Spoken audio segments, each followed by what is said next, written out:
ਬੱਚਿਓ ਹੁਣ ਸੰਖਿਆ ਪੱਟੀ ਤੇ ਧਿਆਨ ਦਿਓ। 1 ਤੋਂ ਵੱਡੀ ਸੰਖਿਆ ਹੈ 2, 2 ਤੋਂ ਵੱਡੀ ਸੰਖਿਆ ਹੈ 3, 3 ਤੋਂ ਵੱਡੀ ਸੰਖਿਆ ਹੈ 4, 4 ਤੋਂ ਵੱਡੀ ਸੰਖਿਆ ਹੈ 5। ਬੱਚਿਓ ਹੁਣ ਤੁਸੀਂ ਇਸੇ ਤਰ੍ਹਾਂ 20 ਤੱਕ ਬੋਲੋ। ਬੱਚਿਓ ਦੱਸੋ ਇਸ ਸੰਖਿਆ ਪੱਟੀ ਵਿੱਚ ਸਭ ਤੋਂ ਛੋਟੀ ਸੰਖਿਆ ਕਿਹੜੀ ਹੈ? ਸ਼ਾਬਾਸ਼, ਸਭ ਤੋਂ ਛੋਟੀ ਸੰਖਿਆ ਹੈ 1। ਅਤੇ ਬੱਚਿਓ ਹੁਣ ਦੱਸੋ ਇਸ ਸੰਖਿਆ ਪੱਟੀ ਵਿੱਚ ਸਭ ਤੋਂ ਵੱਡੀ ਸੰਖਿਆ ਕਿਹੜੀ ਹੈ? ਹਾਂਜੀ, 20 ਸਭ ਤੋਂ ਵੱਡੀ ਸੰਖਿਆ ਹੈ। ਆਓ ਬੱਚਿਓ ਹੁਣ ਆਪਾਂ ਸਵਾਲ ਹੱਲ ਕਰੀਏ। ਬੱਚਿਓ ਸਾਡਾ ਪਹਿਲਾ ਸਵਾਲ ਹੈ, ਸਾਨੂੰ 2 ਛਤਰੀਆਂ ਦਿੱਤੀਆਂ ਗਈਆਂ ਹਨ। ਪਹਿਲੀ ਛਤਰੀ ਵਿੱਚ 4 ਸੰਖਿਆਵਾਂ ਦਿੱਤੀਆਂ ਹਨ ਅਤੇ ਉਹ ਅੱਗੇ ਪਿੱਛੇ ਹਨ। ਇਹਨਾਂ ਸੰਖਿਆਵਾਂ ਨੂੰ ਆਪਾਂ ਛੋਟੀ ਤੋਂ ਵੱਡੀ ਸੰਖਿਆ ਦੇ ਕ੍ਰਮ ਵਿੱਚ ਦੂਸਰੀ ਛਤਰੀ 'ਤੇ ਲਿਖਣਾ ਹੈ। ਆਓ ਆਪਾਂ ਹੁਣ ਚਾਰੇ ਸੰਖਿਆਵਾਂ ਨੂੰ ਸੰਖਿਆ ਪੱਟੀ ਦੀ ਸਹਾਇਤਾ ਨਾਲ ਵੇਖਦੇ ਹਾਂ। 18, 6, 4, 9। ਹੁਣ ਬੱਚਿਓ ਆਪਾਂ ਵੇਖੀਏ ਸੰਖਿਆ ਪੱਟੀ 'ਤੇ ਸਭ ਤੋਂ ਪਹਿਲਾਂ ਕਿਹੜੀ ਸੰਖਿਆ ਆਈ ਹੈ? 4, 4 ਤੋਂ ਬਾਅਦ 6, 6 ਤੋਂ ਬਾਅਦ 9 ਅਤੇ 9 ਤੋਂ ਬਾਅਦ 18। ਇਸ ਦਾ ਮਤਲਬ 4 ਸਭ ਤੋਂ ਛੋਟੀ ਸੰਖਿਆ ਹੈ, 6 4 ਤੋਂ ਵੱਡੀ ਸੰਖਿਆ ਹੈ, 9 4 ਅਤੇ 6 ਤੋਂ ਵੱਡੀ ਸੰਖਿਆ ਹੈ ਅਤੇ 18 ਸਭ ਤੋਂ ਵੱਡੀ ਸੰਖਿਆ ਹੈ।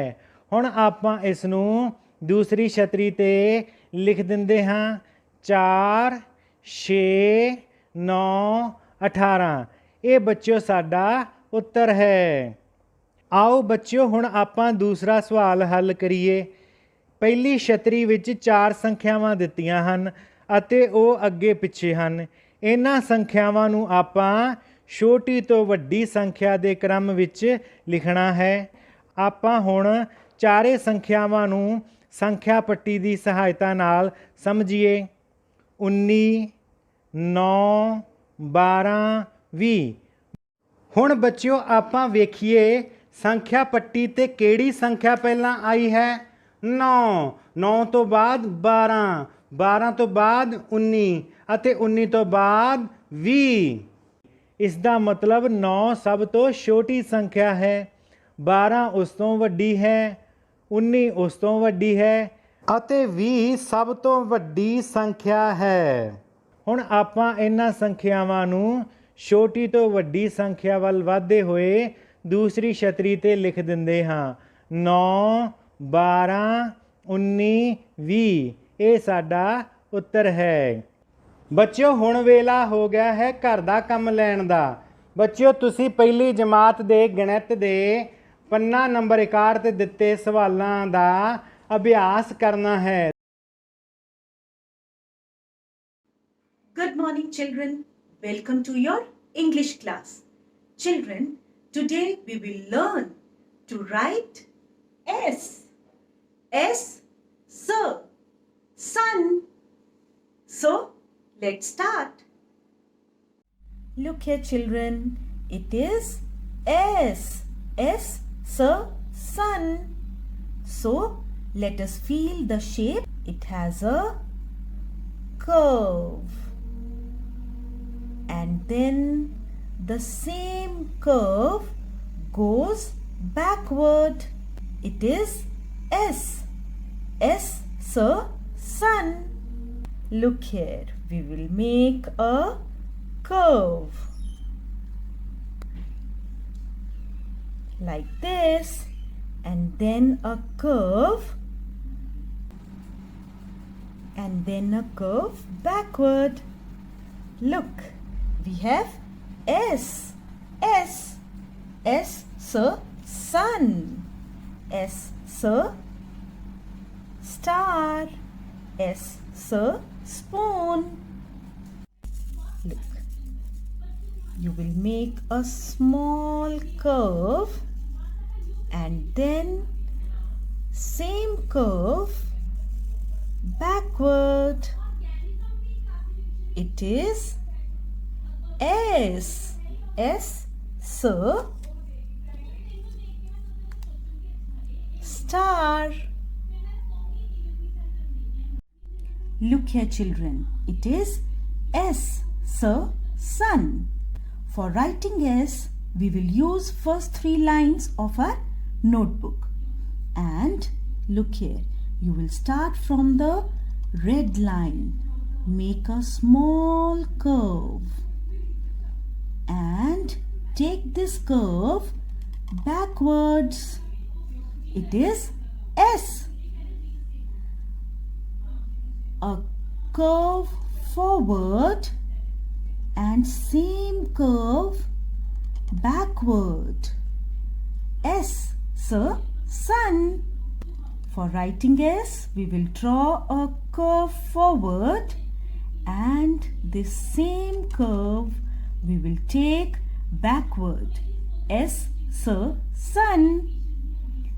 Now look here, we'll start from the red line, make a curve forward and same curve backward. S, sir, sun. Look, we have done it. We should get a star. S, sir, star. Well done. That's all for today. And now it's time for your homework. And your homework is you will write a complete page for S. S, sir, sun. I will meet you again. Till then, keep learning. Bye-bye.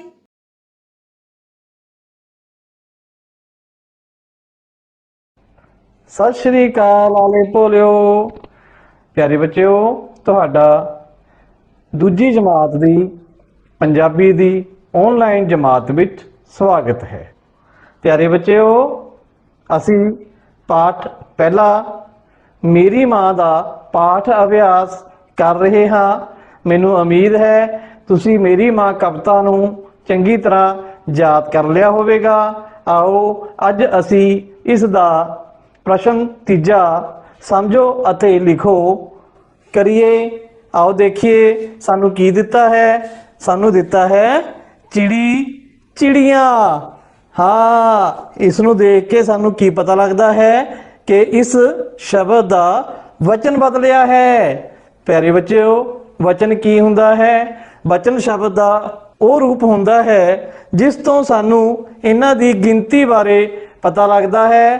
ਕਿਵੇਂ? ਦੇਖੋ, ਸਾਨੂੰ ਦਿੱਤਾ ਹੈ ਚਿੜੀ। ਚਿੜੀ ਤੋਂ ਭਾਵ ਸਿਰਫ ਇੱਕ ਚਿੜੀ ਦੀ ਗੱਲ ਹੋ ਰਹੀ ਹੈ। ਚਿੜੀ ਚਿੜੀਆਂ। ਚਿੜੀਆਂ ਮਤਲਬ ਇੱਕ ਤੋਂ ਜ਼ਿਆਦਾ ਚਿੜੀਆਂ। ਇਹ ਜਿੰਨੀਆਂ ਵੀ ਮਰਜ਼ੀ ਹੋ ਸਕਦੀਆਂ ਹਨ, 2 3 5 50 100। ਇਹ ਇੱਕ ਚਿੜੀ ਦੀ ਗੱਲ ਹੈ ਤਾਂ ਚਿੜੀਆਂ ਇੱਕ ਤੋਂ ਜ਼ਿਆਦਾ ਚਿੜੀਆਂ ਦੀ ਗੱਲ ਹੋ ਰਹੀ ਹੈ। ਚਿੜੀ ਚਿੜੀਆਂ। ਇਸੇ ਤਰ੍ਹਾਂ ਆਓ ਅਸੀਂ ਅੱਗੇ ਵੇਖੀਏ ਸਾਨੂੰ ਕੀ ਦਿੱਤਾ ਹੈ। ਅੱਗੇ ਸਾਨੂੰ ਦਿੱਤਾ ਹੈ ਪਿਆਰੇ ਬੱਚਿਓ ਲੋਰੀ। ਫਿਰ ਲੋਰੀ ਤੋਂ ਆਪਾਂ ਕੀ ਬਣਾਵਾਂਗੇ? ਲੋਰੀਆਂ। ਸ਼ਾਬਾਸ਼, ਲੋਰੀ ਲੋਰੀਆਂ। ਇਸ ਨੂੰ ਆਪਾਂ ਦੂਜੇ ਤਰੀਕੇ ਨਾਲ ਵੀ ਦੇਖ ਸਕਦੇ ਹਾਂ। ਜੇ ਆਪਾਂ ਇਸ ਦਾ ਵਾਕ ਬਣਾ ਕੇ ਦੇਖੀਏ, ਮਾਂ ਨੇ ਮੈਨੂੰ ਲੋਰੀ ਦਿੱਤੀ। ਮਾਂ ਨੇ ਮੈਨੂੰ ਲੋਰੀ ਦਿੱਤੀ। ਤੇ ਇੱਧਰ ਆਪਾਂ ਇਸ ਦਾ ਵਚਨ ਬਦਲ ਸਕਦੇ ਹਾਂ। ਮਾਂ ਨੇ ਮੈਨੂੰ ਲੋਰੀਆਂ ਦਿੱਤੀਆਂ। ਮਾਂ ਨੇ ਮੈਨੂੰ ਲੋਰੀ ਦਿੱਤੀ। ਮਾਂ ਨੇ ਮੈਨੂੰ ਲੋਰੀਆਂ ਦਿੱਤੀਆਂ। ਇਹਦੇ ਵਿੱਚ ਇੱਕ ਲੋਰੀ ਦੀ ਗੱਲ ਸੀ ਤੇ ਉਹਦੇ ਵਿੱਚ ਇੱਕ ਤੋਂ ਜ਼ਿਆਦਾ ਲੋਰੀਆਂ ਦੀ ਗੱਲ ਸੀ। ਇਸੇ ਤਰ੍ਹਾਂ ਅਗਲਾ ਸ਼ਬਦ ਹੈ ਚੰਗੀ। ਚੰਗੀ ਤੋਂ ਕੀ ਬਣੇਗਾ ਫਿਰ? ਚੰਗੀਆਂ। Very good. ਚੰਗੀ ਚੰਗੀਆਂ। ਇਹਦਾ ਵੀ ਆਪਾਂ ਵਾਕ ਬਣਾ ਕੇ ਦੇਖ ਸਕਦੇ ਹਾਂ। ਅਧਿਆਪਕ ਜੀ ਨੇ ਮੈਨੂੰ ਚੰਗੀ ਗੱਲ ਦੱਸੀ। ਅਧਿਆਪਕ ਜੀ ਨੇ ਮੈਨੂੰ ਚੰਗੀ ਗੱਲ ਦੱਸੀ। ਅਧਿਆਪਕ ਜੀ ਨੇ ਮੈਨੂੰ ਚੰਗੀਆਂ ਗੱਲਾਂ ਦੱਸੀਆਂ। ਚੰਗੀ ਇੱਕ ਗੱਲ ਦੀ ਗੱਲ ਹੋ ਰਹੀ ਸੀ ਤੇ ਚੰਗੀਆਂ ਇੱਕ ਤੋਂ ਜ਼ਿਆਦਾ ਗੱਲਾਂ ਦੀ ਗੱਲ ਕਰ ਰਹੇ ਹਾਂ। ਇਸੇ ਤਰ੍ਹਾਂ ਪਿਆਰੀ ਪਿਆਰੀਆਂ। ਆਓ ਆਪਾਂ ਇਹਨਾਂ ਸ਼ਬਦਾਂ ਦੀ ਇੱਕ ਵਾਰ ਫੇਰ ਦੁਹਰਾਈ ਕਰੀਏ। ਚਿੜੀ ਚਿੜੀਆਂ, ਲੋਰੀ ਲੋਰੀਆਂ, ਚੰਗੀ ਚੰਗੀਆਂ, ਪਿਆਰੀ ਪਿਆਰੀਆਂ। ਪਿਆਰੇ ਬੱਚਿਓ, ਹੁਣ ਤੁਸੀਂ ਤੁਹਾਡੀ ਪਾਠ ਪੁਸਤਕ ਦੇ 39 ਨੰਬਰ ਪੰਨੇ ਉੱਪਰ ਦਿੱਤੇ ਇਹਨਾਂ ਸ਼ਬਦਾਂ ਨੂੰ ਲਿਖਣ ਦਾ, ਯਾਦ ਕਰਨ ਦਾ, ਪੜ੍ਹਨ ਦਾ ਅਭਿਆਸ ਕਰਨਾ ਹੈ। ਬਹੁਤ ਬਹੁਤ ਧੰਨਵਾਦ ਬੱਚਿਓ। ਪਿਆਰੇ ਵਿਦਿਆਰਥੀਓ, ਸਤਿ ਸ਼੍ਰੀ ਅਕਾਲ। ਅੱਜ ਅਸੀਂ ਜਮਾਤ ਦੂਜੀ ਵਿਸ਼ਾ ਗਣਿਤ ਦੇ ਵਿੱਚ ਪੰਨਾ ਨੰਬਰ 66 ਤੇ ਦਿੱਤੇ ਹੋਏ ਸਵਾਲਾਂ ਨੂੰ ਹੱਲ ਕਰਦੇ ਹਾਂ। ਦੂਜੀ ਸ਼੍ਰੇਣੀ ਵਿੱਚ 28 ਵਿਦਿਆਰਥੀ ਹਨ। 2 ਵਿਦਿਆਰਥੀ ਨਵੇਂ ਦਾਖਲ ਹੋ ਗਏ। ਦੂਜੀ ਸ਼੍ਰੇਣੀ ਵਿੱਚ ਹੁਣ ਕਿੰਨੇ ਵਿਦਿਆਰਥੀ ਹੋ ਗਏ? ਪਿਆਰੇ ਬੱਚਿਓ, ਆਓ ਆਪਾਂ ਸਵਾਲ ਹੱਲ ਕਰਦੇ ਹਾਂ। ਦੂਜੀ ਸ਼੍ਰੇਣੀ ਵਿੱਚ 28 ਵਿਦਿਆਰਥੀ ਹਨ। 2 ਵਿਦਿਆਰਥੀ ਨਵੇਂ ਦਾਖਲ ਹੋ ਗਏ। ਤਾਂ ਬੱਚਿਓ ਦੱਸੋ ਕਿ ਜਦੋਂ ਵਿਦਿਆਰਥੀ ਹੋਰ ਦਾਖਲ ਹੋ ਗਏ ਤਾਂ ਹੁਣ ਜਮਾਤ ਦੇ ਵਿੱਚ ਵਿਦਿਆਰਥੀ ਘਟ ਗਏ ਜਾਂ ਵੱਧ ਗਏ? ਸ਼ਾਬਾਸ਼, ਜਮਾਤ ਦੇ ਵਿੱਚ ਵਿਦਿਆਰਥੀ ਵੱਧ ਗਏ। ਤਾਂ ਬੱਚਿਓ ਜਦੋਂ ਵਾਧਾ ਹੁੰਦਾ ਹੈ ਤਾਂ ਅਸੀਂ ਜੋੜ ਕਰਦੇ ਹਾਂ। ਆਓ ਅਸੀਂ 28 ਦੇ ਵਿੱਚ 2 ਜੋੜਦੇ ਹਾਂ। ਪਿਆਰੇ ਬੱਚਿਓ, 28 ਦੇ ਵਿੱਚ 2 ਜੋੜਨ ਤੇ 30 ਪ੍ਰਾਪਤ ਹੁੰਦਾ ਹੈ। ਆਓ ਅਸੀਂ ਜੋੜ ਕਰਦੇ ਹਾਂ। ਦੂਜੀ ਸ਼੍ਰੇਣੀ ਵਿੱਚ 28 ਵਿਦਿਆਰਥੀ ਸਨ। 2 ਵਿਦਿਆਰਥੀ ਨਵੇਂ ਦਾਖਲ ਹੋ ਗਏ। ਅਸੀਂ ਇਹਨਾਂ ਦਾ ਜੋੜ ਕਰਦੇ ਹਾਂ। 28 ਦੇ ਵਿੱਚ 2 ਜੋੜਨ ਤੇ ਸਾਨੂੰ 30 ਪ੍ਰਾਪਤ ਹੋਇਆ। ਤਾਂ ਪਿਆਰੇ ਬੱਚਿਓ, ਹੁਣ ਦੂਜੀ ਸ਼੍ਰੇਣੀ ਦੇ ਵਿੱਚ 30 ਵਿਦਿਆਰਥੀ ਹੋ ਗਏ। ਇੱਕ ਪਿੰਡ ਵਿੱਚ 64 ਦਰਖਤ ਲੱਗੇ ਸਨ। ਪਿੰਡ ਵਾਲਿਆਂ ਨੇ 26 ਹੋਰ ਦਰਖਤ ਲਗਾ ਦਿੱਤੇ। ਹੁਣ ਪਿੰਡ ਵਿੱਚ ਕਿੰਨੇ ਦਰਖਤ ਹੋ ਗਏ? ਆਓ ਬੱਚਿਓ ਆਪਾਂ ਸਵਾਲ ਹੱਲ ਕਰਦੇ ਹਾਂ। ਪਿੰਡ ਵਿੱਚ 64 ਦਰਖਤ ਲੱਗੇ ਹੋਏ ਸਨ। ਪਿੰਡ ਵਾਲਿਆਂ ਨੇ 26 ਹੋਰ ਦਰਖਤ ਲਗਾ ਦਿੱਤੇ। ਤਾਂ ਬੱਚਿਓ ਦੱਸੋ ਕਿ 26 ਦਰਖਤ ਹੋਰ ਲਗਾਉਣ ਨਾਲ ਦਰਖਤ ਵੱਧ ਗਏ ਜਾਂ ਘਟ ਗਏ? ਸ਼ਾਬਾਸ਼, ਦਰਖਤ ਵੱਧ ਗਏ। ਤਾਂ ਬੱਚਿਓ ਜਦੋਂ ਵਾਧਾ ਹੁੰਦਾ ਹੈ ਤਾਂ ਅਸੀਂ ਜੋੜ ਕਰਦੇ ਹਾਂ। ਤਾਂ ਬੱਚਿਓ ਅਸੀਂ 64 ਅਤੇ 26 ਦਾ ਜੋੜ ਕਰਦੇ ਹਾਂ। ਬੱਚਿਓ ਦਿੱਤੀ ਹੋਈ ਸੰਖਿਆ 26 ਨੂੰ ਅਸੀਂ 2 ਭਾਗਾਂ ਵਿੱਚ ਵੰਡਦੇ ਹਾਂ, 20 ਅਤੇ 6। ਆਓ ਹੁਣ ਅਸੀਂ ਜੋੜ ਕਰਨਾ ਸ਼ੁਰੂ ਕਰ ਦਿੰਦੇ ਹਾਂ। ਬੱਚਿਓ 64 ਦੇ ਵਿੱਚ 20 ਜੋੜਨ ਤੇ ਸਾਨੂੰ 84 ਪ੍ਰਾਪਤ ਹੁੰਦਾ ਹੈ। 84 ਦੇ ਵਿੱਚ 6 ਜੋੜਨ ਨਾਲ ਸਾਨੂੰ 90 ਪ੍ਰਾਪਤ ਹੁੰਦਾ ਹੈ। ਤਾਂ ਬੱਚਿਓ 64 ਅਤੇ 26 ਦਾ ਜੋੜ 90 ਹੋਇਆ। ਤਾਂ ਹੁਣ ਪਿੰਡ ਦੇ ਵਿੱਚ 90 ਦਰਖਤ ਲੱਗੇ ਹੋਏ ਹਨ। ਆਓ ਇਸੇ ਸਵਾਲ ਨੂੰ ਹੁਣ ਅਸੀਂ ਦੂਜੇ ਤਰੀਕੇ ਨਾਲ ਹੱਲ ਕਰਦੇ ਹਾਂ। ਇੱਕ ਪਿੰਡ ਵਿੱਚ 64 ਦਰਖਤ ਲੱਗੇ ਸਨ। ਪਿੰਡ ਵਾਲਿਆਂ ਨੇ 26 ਹੋਰ ਦਰਖਤ ਲਗਾ ਦਿੱਤੇ। ਹੁਣ ਪਿੰਡ ਵਿੱਚ ਕਿੰਨੇ ਦਰਖਤ ਹੋ ਗਏ? ਬੱਚਿਓ ਪਿੰਡ ਵਿੱਚ 64 ਦਰਖਤ ਲੱਗੇ ਸਨ। ਪਿੰਡ ਵਾਲਿਆਂ ਨੇ 26 ਹੋਰ ਦਰਖਤ ਲਗਾ ਦਿੱਤੇ। ਤਾਂ ਅਸੀਂ 64 ਅਤੇ 26 ਨੂੰ ਜੋੜ ਕੇ ਦੇਖਦੇ ਹਾਂ ਕਿ ਹੁਣ ਪਿੰਡ ਦੇ ਵਿੱਚ ਕਿੰਨੇ ਦਰਖਤ ਹੋ ਗਏ।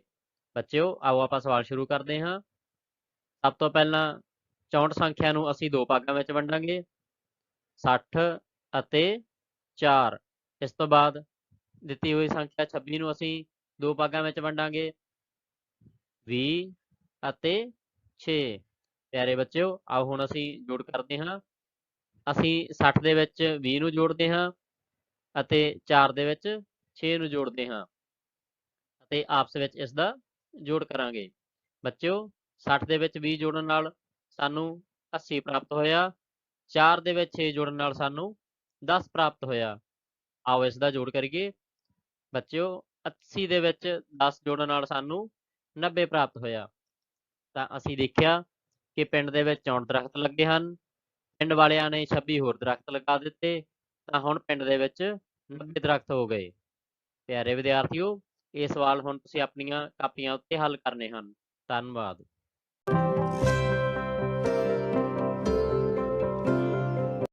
Good morning, children. Today we are going to do the exercise Match the words with pictures on page number 52 of Vowel Sound I. Children, we are given some words and the pictures related with the words. We will match the words with the given pictures. Let's start. Children, here are some words and the pictures related with the words. We will match the words with the given pictures. Our first word is fig. First word is fig. Let's find the picture for the word fig.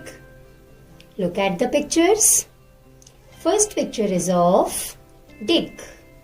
Next is tin. Next one is of fig. Yes, here is the picture of fig. This picture is matching with the word fig. It is fig. Let's move to the next word. Next word is six. Next word is six. Now children, look at the pictures and find the picture for the word six. Yes, tell me. Yes, you are right. This picture is going with the word six. It is six. Next word is dig. We have the next word dig. We have the pictures dig and tin. Yes, this picture is matching with the word dig. It is dig. Next word is tin.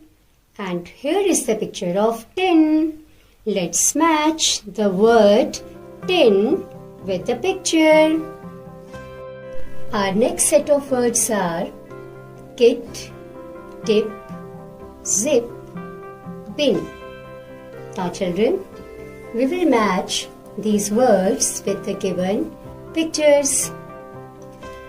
First word is kit.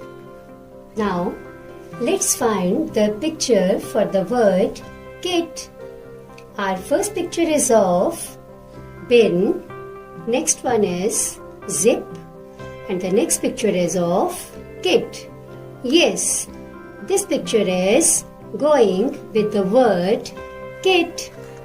Let's match the word kit with the picture. Let's move to the next word. Next word is dip. Now look at the pictures. First picture is of bin, zip, next is kit, and next one is of dip. This picture is matching with the word dip. It is dip. Let's move to the next word. It is zip. Look at the pictures. Tell me children, which picture is matching with the word zip? Yes, you are right. This picture is matching with the word zip. It is zip. Our next word is bin. And here is the picture of bin. And this picture is matching with the word bin. So children, we have matched the words with the given pictures. Children, it's time for your homework. You have to read and write these words in your notebook. Thank you. ਪਾਠ 9 cycle ਦੇ ਝੂਟੇ। Cycle ਦੇ ਝੂਟੇ ਬਹੁਤ ਹੀ ਮਜ਼ੇਦਾਰ ਕਹਾਣੀ ਹੈ। ਤੁਹਾਨੂੰ ਵੀ ਇਹ ਕਹਾਣੀ ਬਹੁਤ ਵਧੀਆ ਲੱਗੀ ਹੋਵੇਗੀ। ਹੁਣ ਅਸੀਂ ਇਸ ਦੇ ਪਾਠ ਅਭਿਆਸ ਵਿੱਚੋਂ ਪ੍ਰਸ਼ਨ ਨੰਬਰ 7 ਕਰਾਂਗੇ, ਜੋ ਕਿ ਹੈ ਹੇਠ ਲਿਖੇ ਸ਼ਬਦਾਂ ਦੇ ਵਾਕ ਬਣਾਓ। ਵਾਕ ਸ਼ਬਦਾਂ ਦਾ ਉਹ ਸਮੂਹ ਹੁੰਦਾ ਹੈ ਜਿਸ ਤੋਂ ਗੱਲ ਪੂਰੀ ਸਮਝ ਆ ਸਕੇ। ਹਾਂਜੀ, ਸਾਨੂੰ ਕੁਝ ਸ਼ਬਦ ਦਿੱਤੇ ਗਏ ਹਨ। ਅਸੀਂ ਇਹਨਾਂ ਸ਼ਬਦਾਂ ਦਾ ਇੱਕ ਵਾਕ ਪਾਠ ਵਿੱਚੋਂ ਬਣਾਵਾਂਗੇ ਅਤੇ ਇੱਕ ਵਾਕ ਅਸੀਂ ਆਪ ਬਣਾਵਾਂਗੇ। ਹਾਂਜੀ, ਪਹਿਲਾ ਸ਼ਬਦ ਹੈ ਸਾਈਕਲ। ਦੇਖੋ ਪਾਠ ਵਿੱਚ ਇਹ ਸ਼ਬਦ ਕਿਸ ਵਾਕ ਵਿੱਚ ਆਇਆ ਹੈ। ਇਹ ਸ਼ਬਦ ਪਾਠ ਵਿੱਚ ਬਹੁਤ ਵਾਰ ਆਇਆ ਹੈ। ਅਸੀਂ ਕੋਈ ਵੀ ਇੱਕ ਵਾਕ ਲਿਖ ਸਕਦੇ ਹਾਂ। ਇਸ ਵਾਕ ਵਿੱਚ ਵੀ ਸਾਈਕਲ ਸ਼ਬਦ ਆਇਆ ਹੈ। ਖਰਗੋਸ਼ ਸਾਈਕਲ ਦੀ ਸੀਟ ਉੱਤੇ ਹੈਂਡਲ ਫੜ ਕੇ ਬੈਠ ਗਿਆ। ਤਾਂ ਅਸੀਂ ਸਾਈਕਲ ਦਾ ਵਾਕ ਲਿਖਦੇ ਹਾਂ, ਖਰਗੋਸ਼ ਸਾਈਕਲ ਦੀ ਸੀਟ ਉੱਤੇ ਹੈਂਡਲ ਫੜ ਕੇ ਬੈਠ ਗਿਆ। ਹੁਣ ਅਸੀਂ ਇਸ ਦਾ ਇੱਕ ਵਾਕ ਆਪ ਬਣਾਉਂਦੇ ਹਾਂ, ਮੈਂ ਸਾਈਕਲ 'ਤੇ ਸਕੂਲ ਜਾਂਦਾ ਹਾਂ। ਅਗਲਾ ਸ਼ਬਦ ਹੈ ਦੋਸਤ। ਪਾਠ ਵਿੱਚ ਦੇਖੋ, ਦੋਸਤ ਸ਼ਬਦ ਪਹਿਲੇ ਵਾਕ ਵਿੱਚ ਹੀ ਵਰਤਿਆ ਗਿਆ ਹੈ। ਚੂਹਾ, ਖਰਗੋਸ਼ ਤੇ ਕੁੱਤਾ 3 ਦੋਸਤ ਸਨ। ਤਾਂ ਅਸੀਂ ਦੋਸਤ ਦਾ ਵਾਕ ਲਿਖਦੇ ਹਾਂ ਚੂਹਾ, ਖਰਗੋਸ਼ ਤੇ ਕੁੱਤਾ 3 ਦੋਸਤ ਸਨ। ਅਗਲਾ ਵਾਕ ਅਸੀਂ ਲਿਖਦੇ ਹਾਂ ਮੈਂ ਅਤੇ ਮੇਰਾ ਦੋਸਤ ਇਕੱਠੇ ਬੈਠ ਕੇ ਪੜ੍ਹਦੇ ਹਾਂ। ਅਗਲਾ ਸ਼ਬਦ ਹੈ ਪੱਥਰ। ਹਾਂਜੀ, ਪਾਠ ਵਿੱਚ ਦੇਖੋ ਇਹ ਸ਼ਬਦ ਕਿੱਥੇ ਆਇਆ ਹੈ। ਪੱਥਰ ਸ਼ਬਦ ਵੀ ਪਾਠ ਵਿੱਚ ਕਈ ਵਾਰੀ ਆਇਆ ਹੈ। ਹਾਂਜੀ, ਇਹ ਵਾਕ ਦੇਖੋ ਸਾਈਕਲ ਇੱਕ ਪੱਥਰ ਨਾਲ ਟਕਰਾ ਕੇ ਉਲਟ ਗਿਆ। ਤਾਂ ਅਸੀਂ ਪੱਥਰ ਦਾ ਵਾਕ ਲਿਖਦੇ ਹਾਂ ਸਾਈਕਲ ਇੱਕ ਪੱਥਰ ਨਾਲ ਟਕਰਾ ਕੇ ਉਲਟ ਗਿਆ। ਦੂਜਾ ਵਾਕ ਅਸੀਂ ਲਿਖ ਸਕਦੇ ਹਾਂ ਸੜਕ ਦੇ ਵਿਚਕਾਰ ਇੱਕ ਪੱਥਰ ਪਿਆ ਸੀ। ਅਗਲਾ ਸ਼ਬਦ ਹੈ ਬਲਵਾਨ। ਬਲਵਾਨ ਦਾ ਅਰਥ ਹੁੰਦਾ ਹੈ ਤਾਕਤਵਰ। ਹਾਂਜੀ, ਪਾਠ ਵਿੱਚ ਖਰਗੋਸ਼ ਨੇ ਕਿਹਾ ਸੀ ਮੈਂ ਬਹੁਤ ਬਲਵਾਨ ਹਾਂ, ਮੈਂ ਜ਼ੋਰ ਲਾ ਕੇ ਸਾਈਕਲ ਸਿੱਧਾ ਕਰਦਾ ਹਾਂ। ਤਾਂ ਬਲਵਾਨ ਦਾ ਵਾਕ ਅਸੀਂ ਲਿਖਦੇ ਹਾਂ ਮੈਂ ਬਹੁਤ ਬਲਵਾਨ ਹਾਂ। ਦੂਜਾ ਵਾਕ ਅਸੀਂ ਲਿਖ ਸਕਦੇ ਹਾਂ ਹਾਥੀ ਇੱਕ ਬਲਵਾਨ ਜਾਨਵਰ ਹੈ। ਹਾਂਜੀ, ਅਗਲਾ ਸ਼ਬਦ ਹੈ ਟਪੂਸੀ। ਪਾਠ ਦਾ ਇਹ ਵਾਕ ਦੇਖੋ ਚੂਹਾ ਹੈਂਡਲ ਉੱਤੇ ਅਤੇ ਕੁੱਤਾ ਟਪੂਸੀ ਮਾਰ ਕੇ ਪਿਛਲੀ ਸੀਟ ਉੱਤੇ ਬੈਠ ਗਿਆ। ਤਾਂ ਟਪੂਸੀ ਦਾ ਵਾਕ ਅਸੀਂ ਲਿਖਦੇ ਹਾਂ ਕੁੱਤਾ ਟਪੂਸੀ ਮਾਰ ਕੇ ਪਿਛਲੀ ਸੀਟ ਉੱਤੇ ਬੈਠ ਗਿਆ। ਹਾਂਜੀ ਬੱਚਿਓ, ਤੁਸੀਂ ਡੱਡੂ ਨੂੰ ਵੀ ਟਪੂਸੀਆਂ ਮਾਰਦੇ ਦੇਖਿਆ ਹੈ। ਤਾਂ ਦੂਜਾ ਵਾਕ ਅਸੀਂ ਬਣਾ ਸਕਦੇ ਹਾਂ ਡੱਡੂ ਟਪੂਸੀ ਮਾਰ ਕੇ ਦੂਰ ਚਲਾ ਗਿਆ। ਪਿਆਰੇ ਬੱਚਿਓ, ਹੁਣ ਵਾਰੀ ਹੈ ਘਰ ਦੇ ਕੰਮ ਦੀ। ਹਾਂਜੀ, ਅਸੀਂ ਹਰੇਕ ਸ਼ਬਦ ਦੇ 2 ਵਾਕ ਬਣਾਏ ਹਨ। ਤੁਹਾਨੂੰ ਇਹਨਾਂ ਵਾਕਾਂ ਵਿੱਚੋਂ ਜੋ ਸੌਖਾ ਲੱਗਦਾ ਹੈ ਉਹ ਲਿਖ ਸਕਦੇ ਹੋ ਜਾਂ ਤੁਸੀਂ ਆਪ ਵੀ ਕੋਈ ਵਾਕ ਬਣਾ ਕੇ ਲਿਖ ਸਕਦੇ ਹੋ। ਸਤਿ ਸ਼੍ਰੀ ਅਕਾਲ ਪਿਆਰੇ ਬੱਚਿਓ। ਅੱਜ ਆਪਾਂ 4 ਦੇ ਸਮੂਹਾਂ ਨੂੰ ਗੁਣਾ ਵਿੱਚ ਬਦਲਣਾ ਸਿੱਖਾਂਗੇ। ਪਿਆਰੇ ਬੱਚਿਓ, ਮੇਰੇ ਕੋਲ ਕਾਰਡ ਤੇ ਪੱਤੇ ਹਨ। ਆਓ ਦੇਖੀਏ ਕਿੰਨੇ ਪੱਤੇ ਹਨ। 1 2 3 4 4 ਪੱਤੇ। ਤੇ ਮੇਰੇ ਕੋਲ ਇਸ ਤਰ੍ਹਾਂ ਦੇ ਬਹੁਤ ਸਾਰੇ ਕਾਰਡ ਹਨ ਜਿਨ੍ਹਾਂ ਤੇ 4-4 ਪੱਤੇ ਹਨ। ਪਿਆਰੇ ਬੱਚਿਓ, ਮੇਰੇ ਕੋਲ ਇਸ ਕਾਰਡ ਤੇ ਕਿੰਨੇ ਪੱਤੇ ਹਨ? 4। 4 ਬਰਾਬਰ 4। ਬੱਚਿਓ, ਮੇਰੇ ਕੋਲ 4 ਪੱਤਿਆਂ ਦੇ ਕਿੰਨੇ ਸਮੂਹ ਹਨ? ਹਾਂਜੀ, 1 ਸਮੂਹ। 1 ਵਾਰ 4। ਬੱਚਿਓ, ਵਾਰ ਨੂੰ ਅਸੀਂ ਗੁਣਾ ਦੇ ਰੂਪ ਵਿੱਚ ਲਿਖਦੇ ਹਾਂ। ਭਾਵ 1 ਗੁਣਾ 4 ਬਰਾਬਰ 4। ਬੱਚਿਓ, 4 ਪੱਤੇ ਮੇਰੇ ਕੋਲ ਪਹਿਲਾਂ ਹਨ ਅਤੇ 4 ਪੱਤਿਆਂ ਦਾ ਇੱਕ ਕਾਰਡ ਹੋਰ ਆ ਗਿਆ ਤਾਂ ਕਿੰਨੇ ਪੱਤੇ ਹੋ ਗਏ? ਵੈਰੀ ਗੁੱਡ, 8 ਪੱਤੇ। ਬੱਚਿਓ, 4 ਪੱਤਿਆਂ ਦੇ ਕਿੰਨੇ ਸਮੂਹ ਹਨ? ਹਾਂਜੀ, 2 ਸਮੂਹ। ਭਾਵ 2 ਵਾਰ 4 ਬਰਾਬਰ 2 ਗੁਣਾ 4 ਬਰਾਬਰ 8। ਬੱਚਿਓ, ਸਾਡੇ ਕੋਲ ਪਹਿਲਾਂ 8 ਪੱਤੇ ਸਨ। 4 ਪੱਤਿਆਂ ਦਾ ਇੱਕ ਹੋਰ ਕਾਰਡ ਆ ਗਿਆ ਤਾਂ ਕਿੰਨੇ ਪੱਤੇ ਹੋ ਗਏ? 12। ਬੱਚਿਓ, ਸਾਡੇ ਕੋਲ ਇੱਥੇ 4-4 ਪੱਤਿਆਂ ਦੇ ਕਿੰਨੇ ਸਮੂਹ ਹਨ? ਵੈਰੀ ਗੁੱਡ, 3 ਸਮੂਹ। ਭਾਵ 3 ਵਾਰ 4 ਬਰਾਬਰ 3 ਗੁਣਾ 4 ਬਰਾਬਰ 12। ਬੱਚਿਓ, ਸਾਡੇ ਕੋਲ 12 ਪੱਤੇ ਪਹਿਲਾਂ ਸਨ ਅਤੇ 4 ਪੱਤਿਆਂ ਦਾ ਇੱਕ ਹੋਰ ਕਾਰਡ ਆ ਗਿਆ ਤਾਂ ਹੋ ਗਏ 16 ਪੱਤੇ। ਬੱਚਿਓ, ਸਾਡੇ ਕੋਲ ਇੱਥੇ 4-4 ਪੱਤਿਆਂ ਦੇ ਕਿੰਨੇ ਸਮੂਹ ਹਨ? 4। ਭਾਵ 4 ਵਾਰ 4 ਬਰਾਬਰ 4 ਗੁਣਾ 4 ਬਰਾਬਰ 16। ਪਿਆਰੇ ਬੱਚਿਓ, ਸਾਡੇ ਕੋਲ 16 ਪੱਤੇ ਪਹਿਲਾਂ ਸਨ ਅਤੇ 4 ਪੱਤਿਆਂ ਦਾ ਇੱਕ ਹੋਰ ਕਾਰਡ ਆ ਗਿਆ ਤਾਂ ਕਿੰਨੇ ਪੱਤੇ ਹੋ ਗਏ? 20। ਬੱਚਿਓ, 4-4 ਪੱਤਿਆਂ ਦੇ ਕਿੰਨੇ ਸਮੂਹ ਹਨ? ਹਾਂਜੀ, 5 ਸਮੂਹ। ਭਾਵ 5 ਵਾਰ 4 ਬਰਾਬਰ 5 ਗੁਣਾ 4 ਬਰਾਬਰ 20।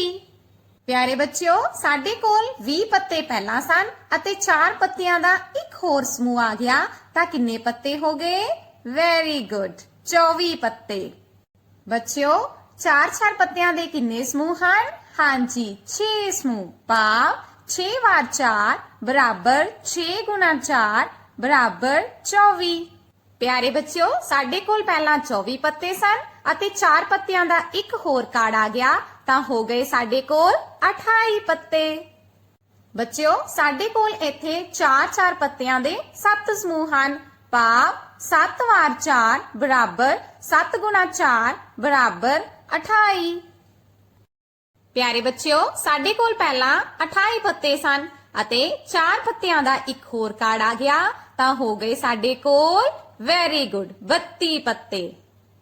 ਪਿਆਰੇ ਬੱਚਿਓ, ਇੱਥੇ ਸਾਡੇ ਕੋਲ 4-4 ਪੱਤਿਆਂ ਦੇ ਕਿੰਨੇ ਸਮੂਹ ਹਨ? ਸ਼ਾਬਾਸ਼, 8 ਸਮੂਹ। ਭਾਵ 8 ਵਾਰ 4 ਬਰਾਬਰ 8 ਗੁਣਾ 4 ਬਰਾਬਰ 32। ਬੱਚਿਓ, ਸਾਡੇ ਕੋਲ ਪਹਿਲਾਂ ਸਨ 32 ਪੱਤੇ ਅਤੇ 4 ਪੱਤਿਆਂ ਦਾ ਇੱਕ ਹੋਰ ਕਾਰਡ ਆ ਗਿਆ ਤਾਂ ਸਾਡੇ ਕੋਲ ਹੋ ਗਏ ਸ਼ਾਬਾਸ਼ 36 ਪੱਤੇ। ਬੱਚਿਓ, ਸਾਡੇ ਕੋਲ ਹੁਣ ਇੱਥੇ 4-4 ਪੱਤਿਆਂ ਦੇ 9 ਸਮੂਹ ਹਨ। ਭਾਵ 9 ਵਾਰ 4 ਬਰਾਬਰ 9 ਗੁਣਾ 4 ਬਰਾਬਰ 36। ਬੱਚਿਓ, ਸਾਡੇ ਕੋਲ ਪਹਿਲਾਂ ਸਨ 36 ਪੱਤੇ ਤੇ 4 ਪੱਤਿਆਂ ਦਾ ਇੱਕ ਹੋਰ ਕਾਰਡ ਆ ਗਿਆ ਤਾਂ ਕਿੰਨੇ ਪੱਤੇ ਹੋ ਗਏ? ਸ਼ਾਬਾਸ਼ 40 ਪੱਤੇ।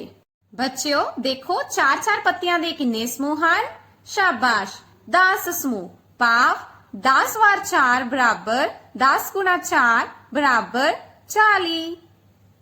ਪਿਆਰੇ ਬੱਚਿਓ, ਘਰ ਦੇ ਵਿੱਚ ਤੁਸੀਂ ਇਸ ਤਰ੍ਹਾਂ 4-4 ਪੱਤਿਆਂ ਦੇ ਸਮੂਹਾਂ ਨੂੰ ਬਣਾਉਣਾ ਹੈ ਅਤੇ ਉਹਨਾਂ ਦਾ ਵਾਰ-ਵਾਰ ਇਸ ਤਰ੍ਹਾਂ ਅਭਿਆਸ ਕਰਨਾ ਹੈ। ਧੰਨਵਾਦ।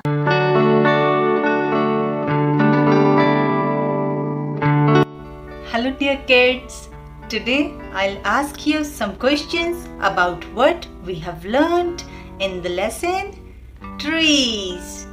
Are you ready? Let's start. We have read about colors. Tell me, what is the color of apple in this picture?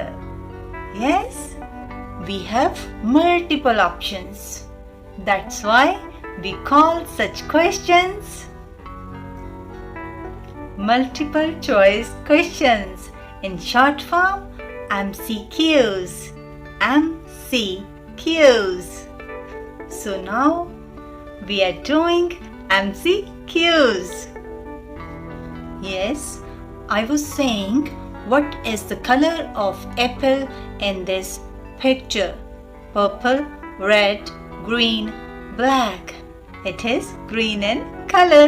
So, green is the right option.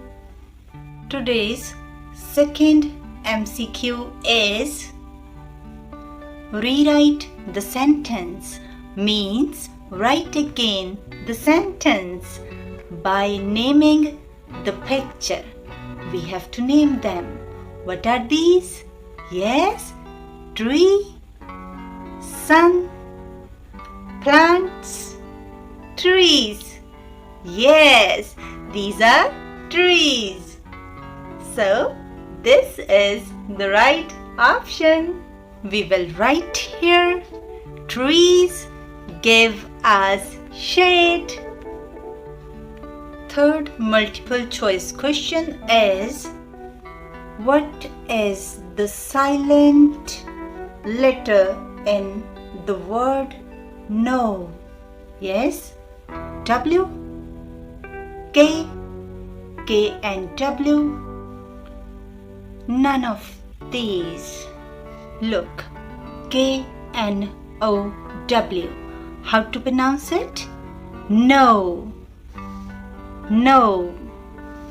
So, which letters are not giving their sound? K and W. So, this is the right option. Last MCQ is, which of the following is incorrect?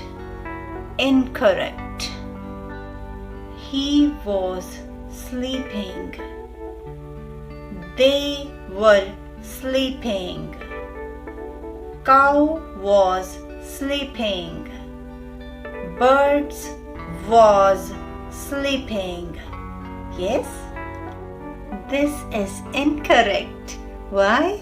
Because we have read we use were with plural, means with more than one, with many. And here are many birds. So it could be birds were sleeping, not birds was. So this option is incorrect. Now it's time for homework. You have to understand these MCQs and write them in your notebook. Bye bye. See you soon. तीसरी जमात ਦੇ ਪਿਆਰੇ ਬੱਚਿਓ, ਵਿਸ਼ਾ ਵਾਤਾਵਰਣ ਸਿੱਖਿਆ ਪਾਠ 9 ਭੋਜਨ ਪਕਾਈਏ ਤੇ ਖਾਈਏ। ਬੱਚਿਓ, ਹੁਣ ਤੱਕ ਤੁਸੀਂ ਇਸ ਪਾਠ ਨੂੰ ਚੰਗੀ ਤਰ੍ਹਾਂ ਪੜ੍ਹ ਚੁੱਕੇ ਹੋ ਤੇ ਇਸ ਬਾਰੇ ਜਾਣਕਾਰੀ ਪ੍ਰਾਪਤ ਕਰ ਚੁੱਕੇ ਹੋ। ਤਾਂ ਆਓ ਪਿਆਰੇ ਬੱਚਿਓ, ਅੱਜ ਆਪਾਂ ਇਸ ਪਾਠ ਦੀਆਂ ਯਾਦ ਰੱਖਣ ਯੋਗ ਗੱਲਾਂ ਬਾਰੇ ਪੜ੍ਹਾਂਗੇ। ਨੰਬਰ 1, ਮਨੁੱਖ ਨੂੰ ਜਿਉਂਦੇ ਰਹਿਣ ਲਈ ਹਵਾ, ਪਾਣੀ ਤੇ ਭੋਜਨ ਦੀ ਜ਼ਰੂਰਤ ਹੁੰਦੀ ਹੈ।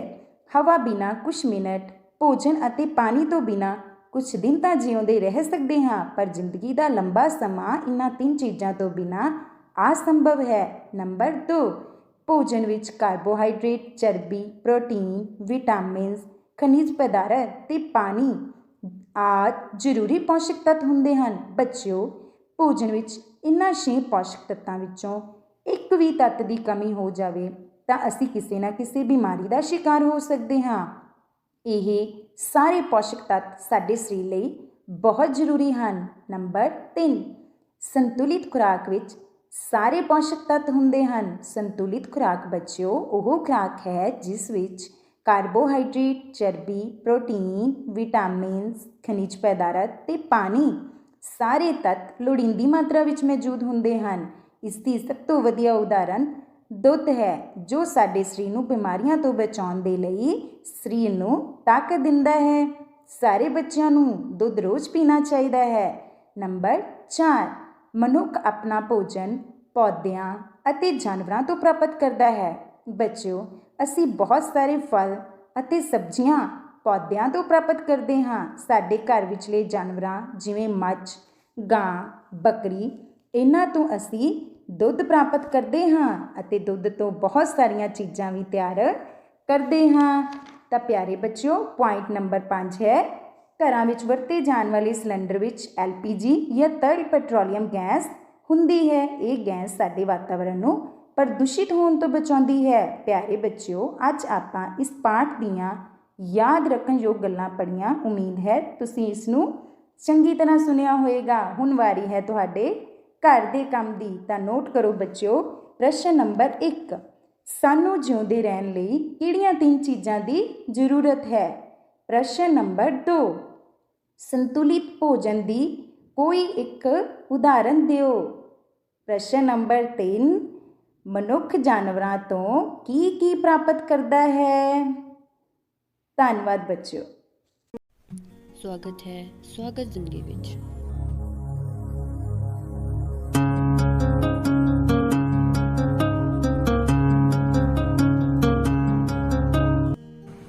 ਸਤਿ ਸ਼੍ਰੀ ਅਕਾਲ ਪਿਆਰੇ ਬੱਚਿਓ। ਪਿਆਰੇ ਬੱਚਿਓ, ਆਪਣੇ ਸੁੱਖ ਦੀ ਫਿਕਰ ਕਦੇ ਉਹ ਨਹੀਂ ਕਰਦੇ, ਲੋਕਾਂ ਲਈ ਨਹੀਂ ਜਿਉਂਦੇ, ਲੋਕਾਂ ਲਈ ਨਹੀਂ ਮਰਦੇ। ਪਿਆਰੇ ਬੱਚਿਓ, ਇਹ ਸਤਰਾਂ ਉਹਨਾਂ ਮਹਾਨ ਲੋਕਾਂ ਤੇ ਖੂਬ ਖਰੀਆਂ ਉਤਰਦੀਆਂ ਹਨ ਜੋ ਆਪਣੇ ਬਾਰੇ ਘੱਟ ਅਤੇ ਲੋਕਾਂ ਬਾਰੇ ਅਤੇ ਦੇਸ਼ ਬਾਰੇ ਜ਼ਿਆਦਾ ਸੋਚਦੇ ਹਨ।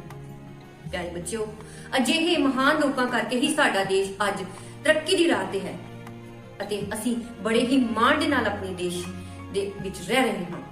ਬੱਚਿਓ, ਅੱਜ ਅਜਿਹੇ ਹੀ ਮਹਾਨ ਲੋਕਾਂ ਦੀ ਜੀਵਨ ਦੇ ਵਿੱਚ ਅਸੀਂ ਇੱਕ ਝਾਤ ਮਾਰਾਂਗੇ। ਚਲੋ। ਮਦਰ ਟੈਰੇਸਾ ਦਾ ਜਨਮ 1910 ਈਸਵੀ ਵਿੱਚ ਅਲਬਾਨੀਆ ਦੇਸ਼ ਵਿੱਚ ਹੋਇਆ। ਉਹ ਭਾਰਤ ਵਿੱਚ ਇਸ ਤੋਂ ਬਾਅਦ ਆ ਗਏ। ਉਹਨਾਂ ਨੇ ਲਗਭਗ 45 ਸਾਲ ਤੱਕ ਗਰੀਬਾਂ ਅਤੇ ਬੇਸਹਾਰਾ ਲੋਕਾਂ ਦੀ ਸੇਵਾ ਕੀਤੀ। ਭਾਰਤ ਸਰਕਾਰ ਉਹਨਾਂ ਦਾ ਬਹੁਤ ਸਤਿਕਾਰ ਕਰਦੀ ਸੀ। ਉਹਨਾਂ ਨੂੰ ਬੜੇ ਹੀ ਵੱਡੇ ਇਨਾਮ ਅਤੇ ਸਨਮਾਨ ਮਿਲੇ। ਕਲਕੱਤਾ ਵਿੱਚ ਹੀ 1997 ਈਸਵੀ ਨੂੰ ਉਹਨਾਂ ਦੀ ਮੌਤ ਹੋ ਗਈ। ਉਹਨਾਂ ਨੇ ਆਪਣਾ ਸਾਰਾ ਜੀਵਨ ਗਰੀਬਾਂ ਅਤੇ ਲੋੜਵੰਦਾਂ ਨੂੰ ਸਮਰਪਿਤ ਕਰ ਦਿੱਤਾ। ਡਾਕਟਰ APJ ਅਬਦੁਲ ਕਲਾਮ ਇੱਕ ਵਿਗਿਆਨੀ ਸਨ। ਉਹਨਾਂ ਦਾ ਜਨਮ 1931 ਈਸਵੀ ਵਿੱਚ ਤਾਮਿਲਨਾਡੂ ਰਾਜ ਵਿੱਚ ਹੋਇਆ। ਉਹ ਬੜੇ ਹੀ ਗਰੀਬ ਪਰਿਵਾਰ ਵਿੱਚ ਪੈਦਾ ਹੋਏ। ਪਿਆਰੇ ਬੱਚਿਓ, ਉਹ 2002 ਤੋਂ 2007 ਤੱਕ ਭਾਰਤ ਦੇ ਰਾਸ਼ਟਰਪਤੀ ਰਹੇ। ਉਹਨਾਂ ਨੇ ਬਹੁਤ ਸਾਰੀਆਂ ਪੁਸਤਕਾਂ ਲਿਖੀਆਂ। ਉਹ ਬੜੇ ਹੀ ਮਹਾਨ ਆਦਮੀ ਸਨ। ਅਤੇ ਉਹਨਾਂ ਦਾ ਰਹਿਣ ਸਹਿਣ ਬੜਾ ਹੀ ਸਾਦਾ ਸੀ। ਬੱਚਿਓ, ਉਹਨਾਂ ਨੂੰ ਵੀ ਬਹੁਤ ਸਾਰੇ ਇਨਾਮ ਅਤੇ ਸਨਮਾਨ ਮਿਲੇ। 2015 ਈਸਵੀ ਵਿੱਚ ਉਹਨਾਂ ਦੀ ਮੌਤ ਹੋ ਗਈ। ਪਿਆਰੇ ਬੱਚਿਓ, ਹੁਣ ਤੁਸੀਂ ਮੈਨੂੰ ਇਹਨਾਂ ਕੁਝ ਪ੍ਰਸ਼ਨਾਂ ਦਾ ਉੱਤਰ ਦੇਣਾ ਹੈ, ਜਿਵੇਂ ਕਿ ਮਦਰ ਟੈਰੇਸਾ ਦਾ ਜਨਮ ਕਦੋਂ ਅਤੇ ਕਿੱਥੇ ਹੋਇਆ ਸੀ? ਹੁਣ ਤੁਸੀਂ ਮੈਨੂੰ ਇੱਕ ਲਿਸਟ ਤਿਆਰ ਕਰਕੇ ਦੇਣੀ ਹੈ ਕੁਝ ਮਹਾਨ ਲੋਕਾਂ ਦੇ ਨਾਮਾਂ ਦੀ, ਜਿਨ੍ਹਾਂ ਤੋਂ ਤੁਹਾਨੂੰ ਬਹੁਤ ਸਾਰੀ ਦੇਸ਼ ਭਗਤੀ ਦੀ ਪ੍ਰੇਰਨਾ ਮਿਲੀ ਹੋਵੇ। ਮੈਂ ਇੰਤਜ਼ਾਰ ਕਰਾਂਗੀ ਤੁਹਾਡੇ ਜਵਾਬਾਂ ਦਾ। ਤਦ ਤੱਕ ਲਈ ਸਤਿ ਸ਼੍ਰੀ ਅਕਾਲ।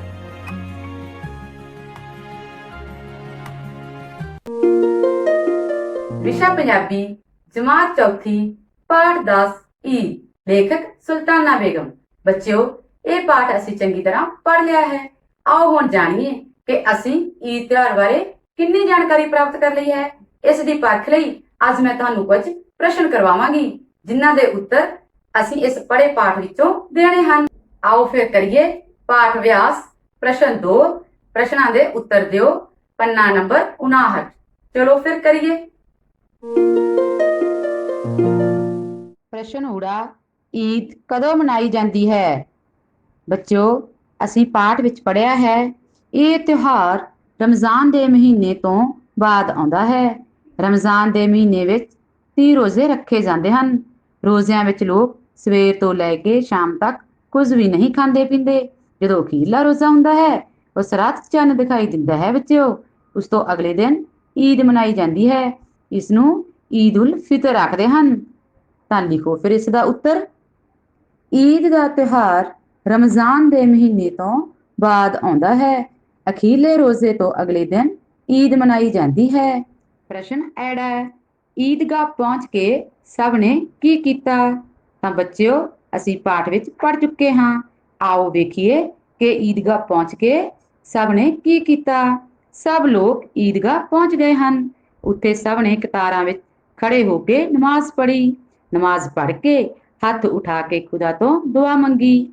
ਇਸ ਤੋਂ ਬਾਅਦ ਸਭ ਇੱਕ ਦੂਜੇ ਦੇ ਗਲੇ ਮਿਲੇ। ਸਭ ਨੇ ਇੱਕ ਦੂਜੇ ਨੂੰ ਈਦ ਦੀ ਮੁਬਾਰਕਬਾਦ ਦਿੱਤੀ। ਤਾਂ ਬੱਚਿਓ, ਅਸੀਂ ਇਸ ਪ੍ਰਸ਼ਨ ਦਾ ਉੱਤਰ ਲਿਖਾਂਗੇ। ਸਭ ਨੇ ਕਤਾਰਾਂ ਵਿੱਚ ਖੜੇ ਹੋ ਕੇ ਨਮਾਜ਼ ਪੜ੍ਹੀ, ਇੱਕ ਦੂਜੇ ਦੇ ਗਲੇ ਮਿਲੇ ਅਤੇ ਈਦ ਦੀ ਮੁਬਾਰਕਬਾਦ ਦਿੱਤੀ। ਪ੍ਰਸ਼ਨ ਈੜੀ, ਮੇਲੇ ਵਿੱਚ ਕੀ ਕੁਝ ਸੀ?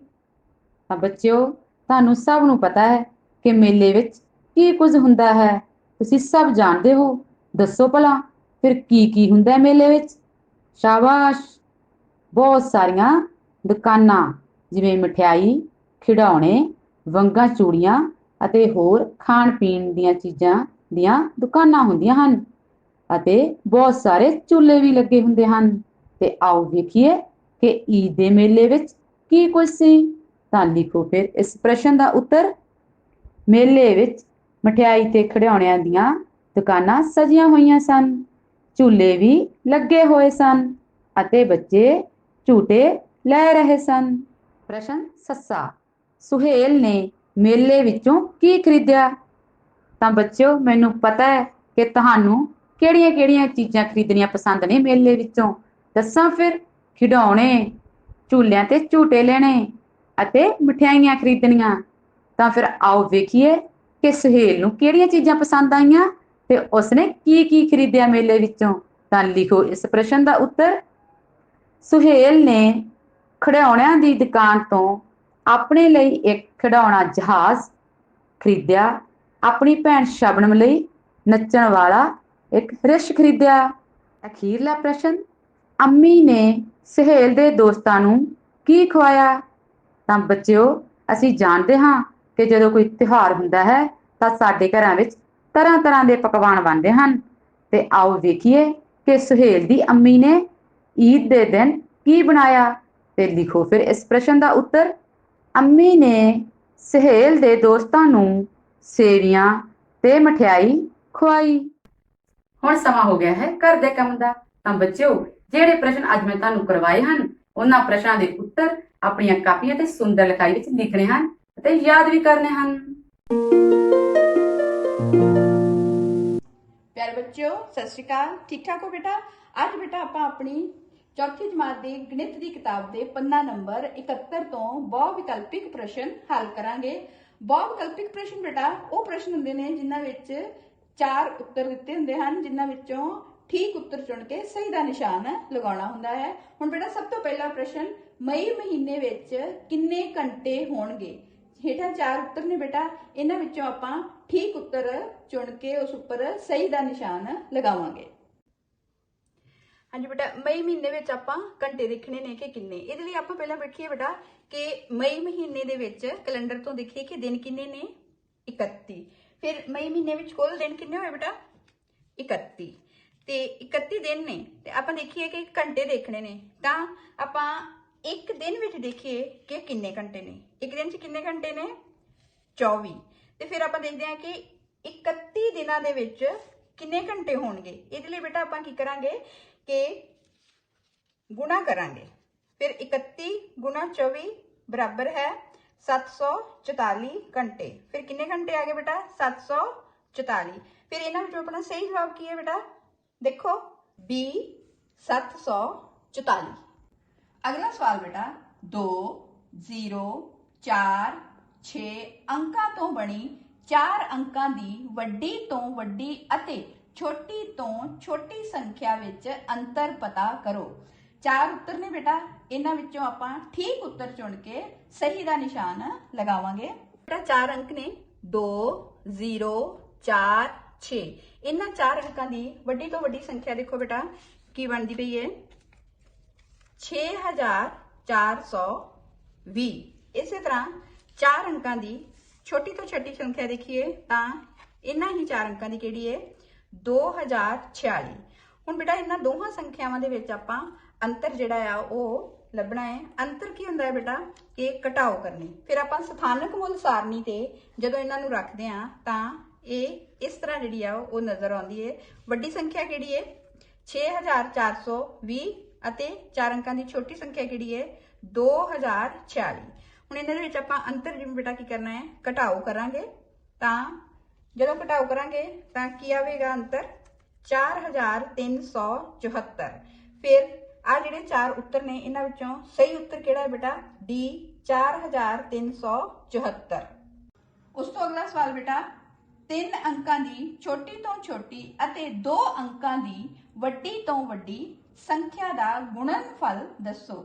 4 ਉੱਤਰ ਨੇ ਬੇਟਾ, ਇਹਨਾਂ ਵਿੱਚੋਂ ਠੀਕ ਉੱਤਰ ਚੁਣ ਕੇ ਸਹੀ ਦਾ ਨਿਸ਼ਾਨ ਲਗਾਵਾਂਗੇ। ਅੰਕਾਂ ਦੀ ਛੋਟੀ ਤੋਂ ਛੋਟੀ ਸੰਖਿਆ ਬੇਟਾ ਹੈਗੀ ਹੈ, ਹਾਂਜੀ ਬਿਲਕੁਲ 100। ਇਸੇ ਤਰ੍ਹਾਂ 2 ਅੰਕਾਂ ਦੀ ਵੱਡੀ ਤੋਂ ਵੱਡੀ ਸੰਖਿਆ ਜਿਹੜੀ ਹੈ ਉਹ ਕਿੰਨੀ ਹੈ, 99। ਬੇਟਾ ਹੁਣ 3 ਅੰਕਾਂ ਦੀ ਛੋਟੀ ਤੋਂ ਛੋਟੀ ਤੇ 2 ਅੰਕਾਂ ਦੀ ਵੱਡੀ ਤੋਂ ਵੱਡੀ ਸੰਖਿਆ ਦਾ ਆਪਾਂ ਗੁਣਨਫਲ ਜਿਹੜਾ ਆ ਉਹ ਪਤਾ ਕਰਨਾ ਹੈ। ਇਹਦੇ ਲਈ ਬੇਟਾ ਆਪਾਂ ਜਦੋਂ 100 ਨੂੰ 99 ਨਾਲ ਗੁਣਾ ਕਰਾਂਗੇ ਤਾਂ ਆਪਾਂ ਨੂੰ ਗੁਣਨਫਲ ਪ੍ਰਾਪਤ ਹੋਵੇਗਾ 9900।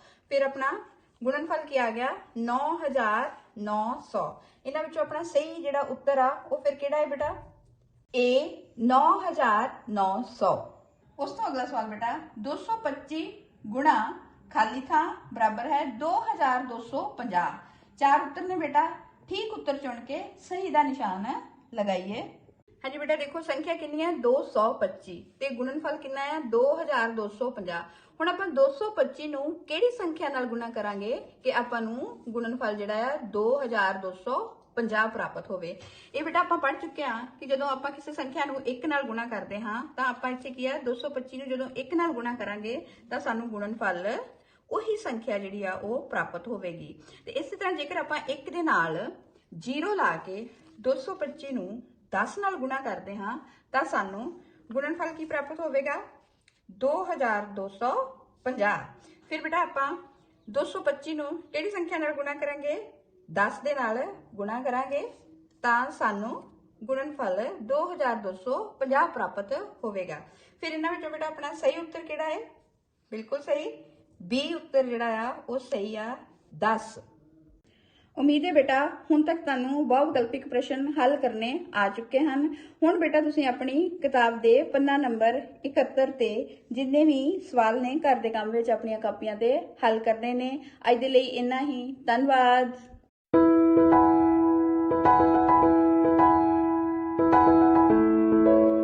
Hello students, today we will do C part. Underline the pronouns in the sentences given at page number 29. Okay, let's start. Let's read the first sentence. He walked to the bus stand. Students, in this sentence, in place of boy, we are using he. He walked to the bus stand. So, he is pronoun. Underline he. Okay? He walked to the bus stand. Okay? Let's read the next sentence. I am a student. The girl is talking about herself. She is not taking her name and saying I am a student. So, I is pronoun in this sentence. Underline I. Okay? Have you done it? Let's read the next sentence. The dog hurt itself. The dog hurt itself.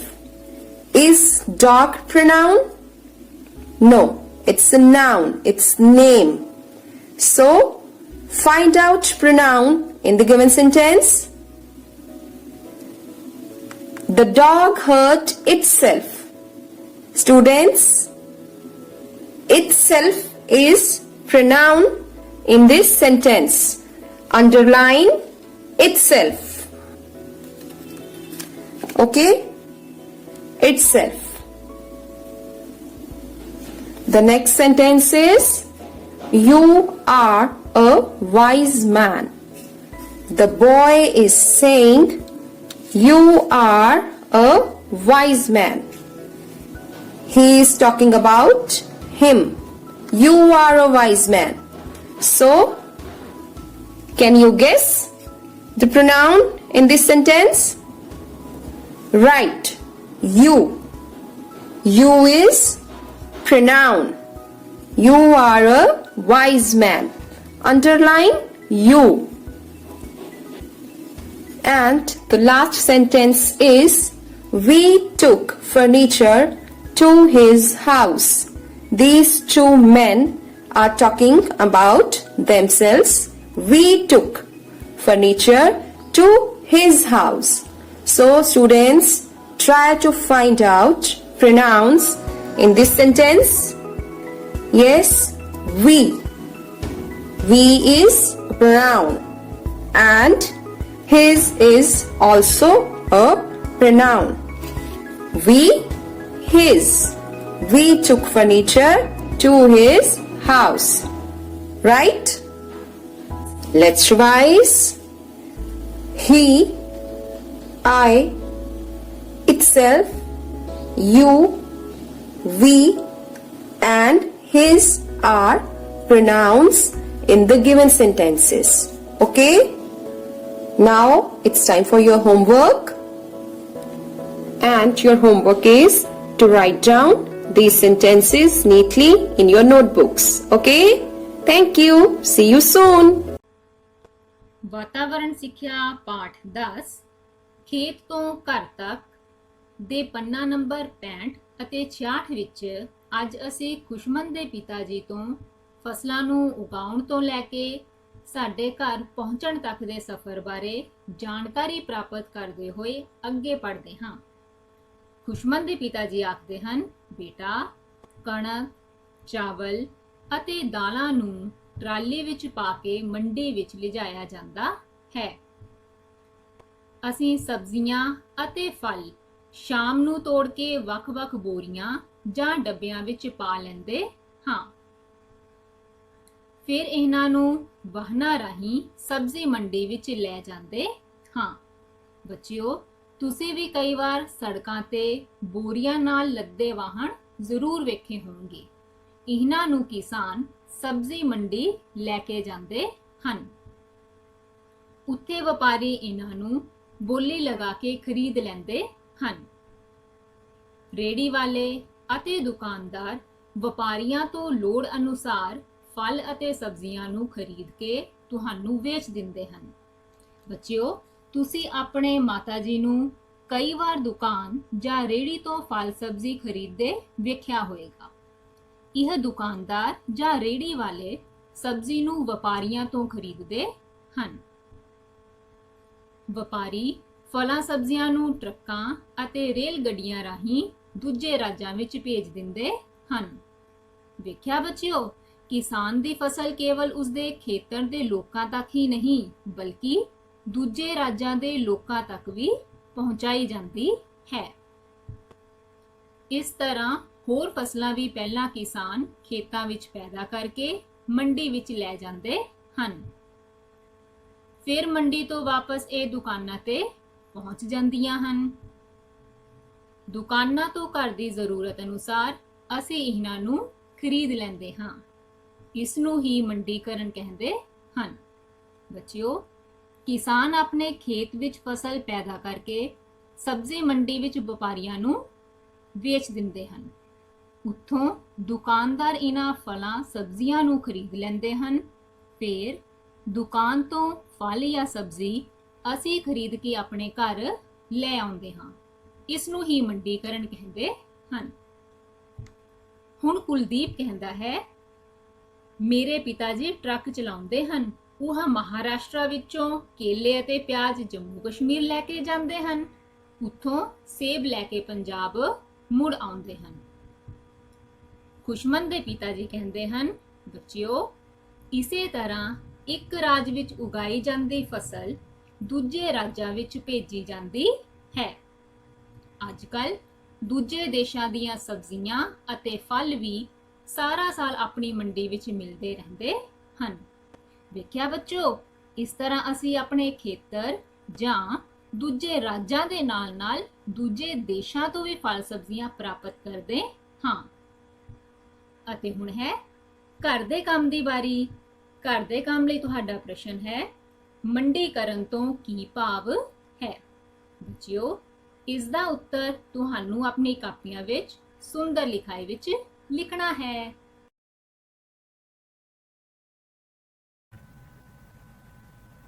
ਜਮਾਤ ਪੰਜਵੀਂ, ਵਿਸ਼ਾ ਪੰਜਾਬੀ, ਕਵਿਤਾ ਚਿੜੀਆਘਰ।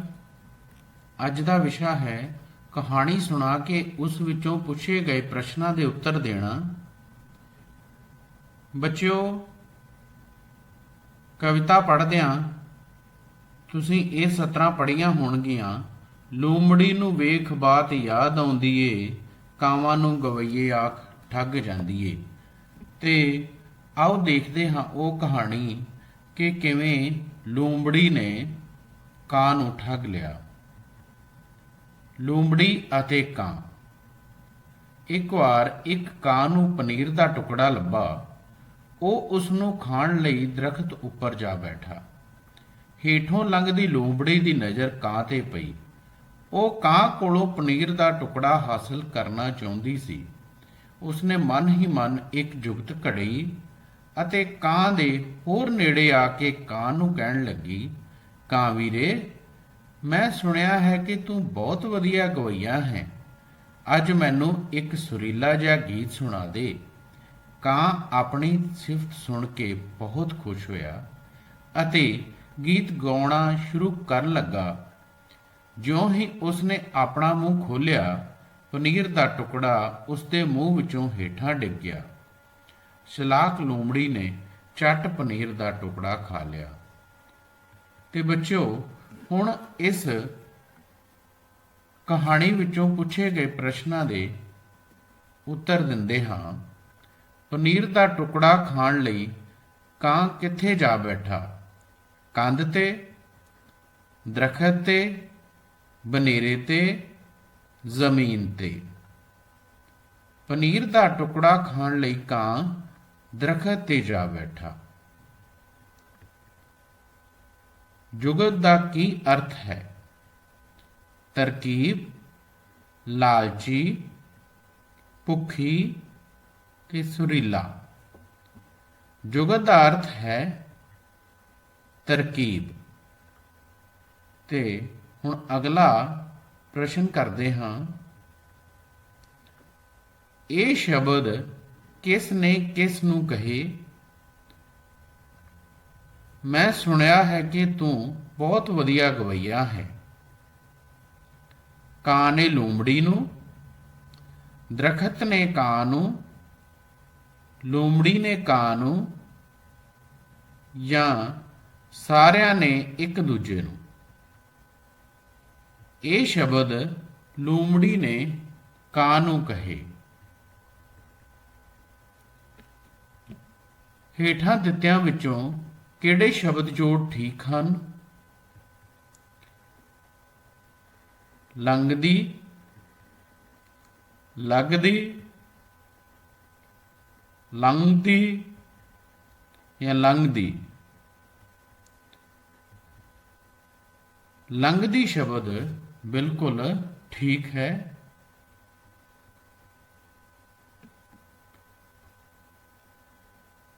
ਜਿਵੇਂ ਦੂਰ ਤੋਂ ਨੇੜੇ ਹੈ, ਉਵੇਂ ਸੁਰੀਲਾ ਤੋਂ ਕੀ ਹੋਏਗਾ? ਪਿਆਰੇ ਬੱਚਿਓ, ਪਹਿਲਾਂ ਇਸ ਪ੍ਰਸ਼ਨ ਵਿੱਚ ਦੇਖਦੇ ਹਾਂ ਦੂਰ ਤੋਂ ਨੇੜੇ ਭਾਵ ਦੂਰ ਦਾ ਵਿਰੋਧੀ ਸ਼ਬਦ ਨੇੜੇ ਹੈ। ਉਸੇ ਤਰ੍ਹਾਂ ਸੁਰੀਲਾ ਦਾ ਕੀ ਹੋਏਗਾ? ਸੁਰ ਵਾਲਾ, ਤਾਲ ਵਾਲਾ, ਵਧੀਆ ਗਾਉਣ ਵਾਲਾ ਜਾਂ ਬੇਸੁਰਾ। ਜਿਵੇਂ ਦੂਰ ਦਾ ਵਿਰੋਧੀ ਸ਼ਬਦ ਨੇੜੇ ਹੈ, ਉਵੇਂ ਸੁਰੀਲਾ ਦਾ ਵਿਰੋਧੀ ਸ਼ਬਦ ਬੇਸੁਰਾ ਹੋਵੇਗਾ।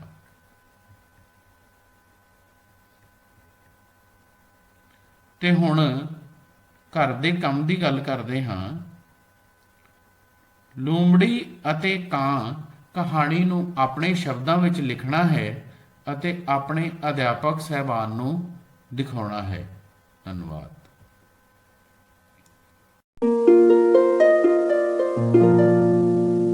ਸਤਿ ਸ੍ਰੀ ਅਕਾਲ ਪਿਆਰੇ ਬੱਚਿਓ, ਅੱਜ ਅਸੀਂ ਕਰਾਂਗੇ ਜਮਾਤ 5ਵੀਂ ਦਾ ਵਿਸ਼ਾ ਗਣਿਤ। ਅਸੀਂ ਕਰਾਂਗੇ ਅਭਿਆਸ 3.1 ਦਾ ਸਵਾਲ ਨੰਬਰ 6, 8 ਅਤੇ 9। ਚਲੋ ਸ਼ੁਰੂ ਕਰਦੇ ਹਾਂ। ਪਿਆਰੇ ਬੱਚਿਓ, ਤੁਸੀਂ ਵੱਖ-ਵੱਖ ਸੰਖਿਆਵਾਂ ਦੇ ਗੁਣਨਖੰਡ ਸਿੱਖ ਚੁੱਕੇ ਹੋ। ਇੱਥੇ ਮੈਂ ਕੁਝ ਸੰਖਿਆਵਾਂ ਦੇ ਗੁਣਨਖੰਡ ਲਿਖੇ ਹਨ। ਬੇਟਾ 1 5 ਦਾ ਗੁਣਨਖੰਡ ਹੈ, 1 6 8 16 21 ਅਤੇ 45 ਦਾ ਵੀ ਗੁਣਨਖੰਡ ਹੈ। ਇਸ ਦਾ ਭਾਵ ਹੈ ਇੱਕ ਹਰੇਕ ਸੰਖਿਆ ਦਾ ਸਿਫਰ ਤੋਂ ਬਿਨਾ ਗੁਣਨਖੰਡ ਹੁੰਦਾ ਹੈ। ਪਿਆਰੇ ਬੱਚਿਓ, 5 5 ਦਾ ਗੁਣਨਖੰਡ ਹੈ। ਇਸੇ ਤਰ੍ਹਾਂ 6 6 ਦਾ, 8 8 ਦਾ, 16 16 ਦਾ, 21 21 ਦਾ ਅਤੇ 45 45 ਦਾ ਗੁਣਨਖੰਡ ਹੈ। ਇਸ ਦਾ ਭਾਵ ਹਰੇਕ ਸੰਖਿਆ ਸਿਫਰ ਤੋਂ ਬਿਨਾ ਆਪਣੇ ਆਪ ਦੀ ਗੁਣਨਖੰਡ ਹੁੰਦੀ ਹੈ। ਪਿਆਰੇ ਬੱਚਿਓ, 5 ਦਾ ਸਭ ਤੋਂ ਛੋਟਾ ਗੁਣਨਖੰਡ ਕਿਹੜਾ ਹੈ? 1। ਇਸੇ ਤਰ੍ਹਾਂ 6 8 16 21 ਅਤੇ 45 ਦਾ ਵੀ ਸਭ ਤੋਂ ਛੋਟਾ ਗੁਣਨਖੰਡ 1 ਹੈ। ਸੋ ਬੇਟਾ 1 ਕਿਸੇ ਸੰਖਿਆ ਦਾ ਸਭ ਤੋਂ ਛੋਟਾ ਗੁਣਨਖੰਡ ਹੈ। ਪਿਆਰੇ ਬੱਚਿਓ, 5 ਦਾ ਸਭ ਤੋਂ ਵੱਡਾ ਗੁਣਨਖੰਡ ਕਿਹੜਾ ਹੈ? 5 ਅਤੇ 6 ਦਾ 6। ਇਸੇ ਤਰ੍ਹਾਂ 8 ਦਾ 8, 16 ਦਾ 16, 21 ਦਾ 21 ਅਤੇ 45 ਦਾ ਸਭ ਤੋਂ ਵੱਡਾ ਗੁਣਨਖੰਡ 45 ਹੈ। ਪਿਆਰੇ ਬੱਚਿਓ, ਕਿਸੇ ਵੀ ਸੰਖਿਆ ਦਾ ਸਭ ਤੋਂ ਵੱਡਾ ਗੁਣਨਖੰਡ ਸੰਖਿਆ ਖੁਦ ਹੁੰਦੀ ਹੈ। ਪਿਆਰੇ ਬੱਚਿਓ, ਤੁਸੀਂ ਗੁਣਨਖੰਡ ਸੰਬੰਧੀ ਇਹਨਾਂ ਗੱਲਾਂ ਨੂੰ ਯਾਦ ਰੱਖਣਾ ਹੈ। ਪਿਆਰੇ ਬੱਚਿਓ, ਹੁਣ ਅਸੀਂ ਅਭਿਆਸ 3.1 ਦਾ ਸਵਾਲ ਨੰਬਰ 6 ਕਰਾਂਗੇ। ਖਾਲੀ ਥਾਵਾਂ ਭਰੋ। ਇਸ ਦਾ ਭਾਗ ਇਹ ਹੈ 4 ਗੁਣਾ 9 ਬਰਾਬਰ 36 ਵਿੱਚ 36 ਦੇ ਗੁਣਨਖੰਡ ਖਾਲੀ ਸਥਾਨ ਅਤੇ ਖਾਲੀ ਸਥਾਨ ਹਨ। 4 ਗੁਣਾ 9 ਬਰਾਬਰ 36 ਭਾਵ 4 ਅਤੇ 9 36 ਦੇ ਗੁਣਨਖੰਡ ਹਨ। ਇਸ ਦਾ ਭਾਵ ਖਾਲੀ ਸਥਾਨ 'ਚ ਅਸੀਂ ਕੀ ਲਿਖਾਂਗੇ? 4 ਅਤੇ 9। ਭਾਗ B ਹੈ 8 ਗੁਣਾ 7 ਬਰਾਬਰ 56 ਵਿੱਚ 56 ਦੇ ਗੁਣਨਖੰਡ ਖਾਲੀ ਸਥਾਨ ਅਤੇ ਖਾਲੀ ਸਥਾਨ ਹਨ। 8 ਗੁਣਾ 7 ਬਰਾਬਰ 56 ਭਾਵ 8 ਅਤੇ 7 56 ਦੇ ਗੁਣਨਖੰਡ ਹਨ।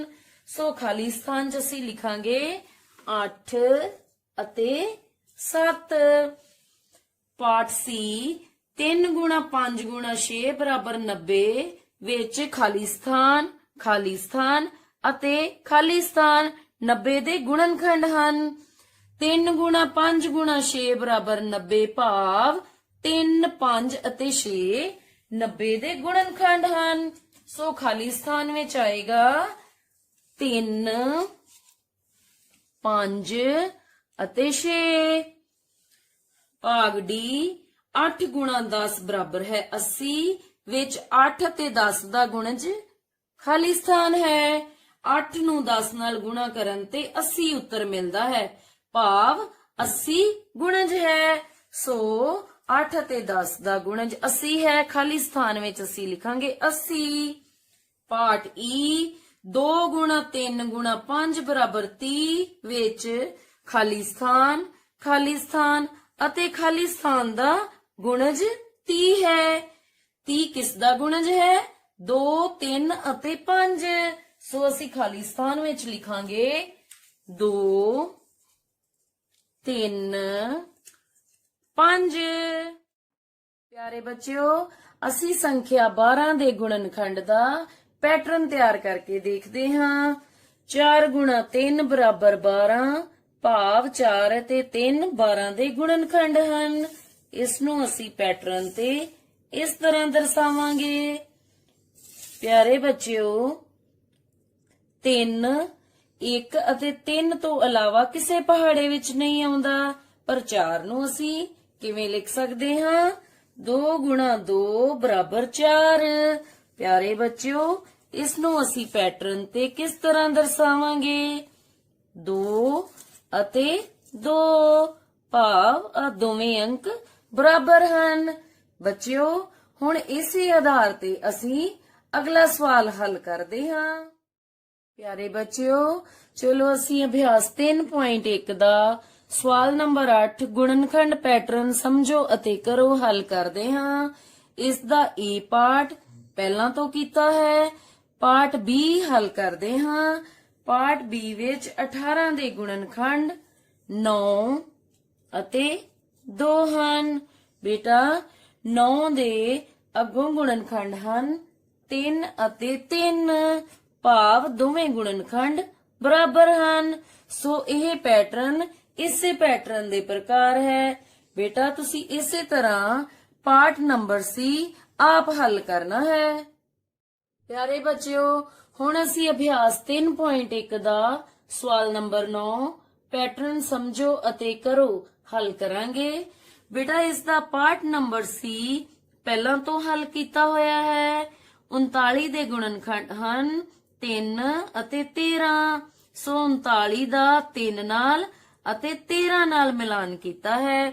ਇਸੇ ਤਰ੍ਹਾਂ ਹੁਣ ਅਸੀਂ ਪਾਠ A ਹੱਲ ਕਰਦੇ ਹਾਂ।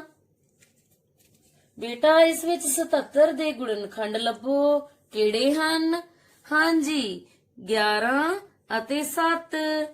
ਸੋ 77 ਦਾ 11 ਨਾਲ ਅਤੇ 7 ਨਾਲ ਮਿਲਾਨ ਕਰਾਂਗੇ। ਸੋ ਪਿਆਰੇ ਬੱਚਿਓ, ਇਸੇ ਤਰ੍ਹਾਂ ਤੁਸੀਂ ਪਾਠ B ਅਤੇ ਪਾਠ D ਆਪ ਹੱਲ ਕਰਨਾ ਹੈ। ਤੁਹਾਡਾ ਬਹੁਤ ਬਹੁਤ ਧੰਨਵਾਦ।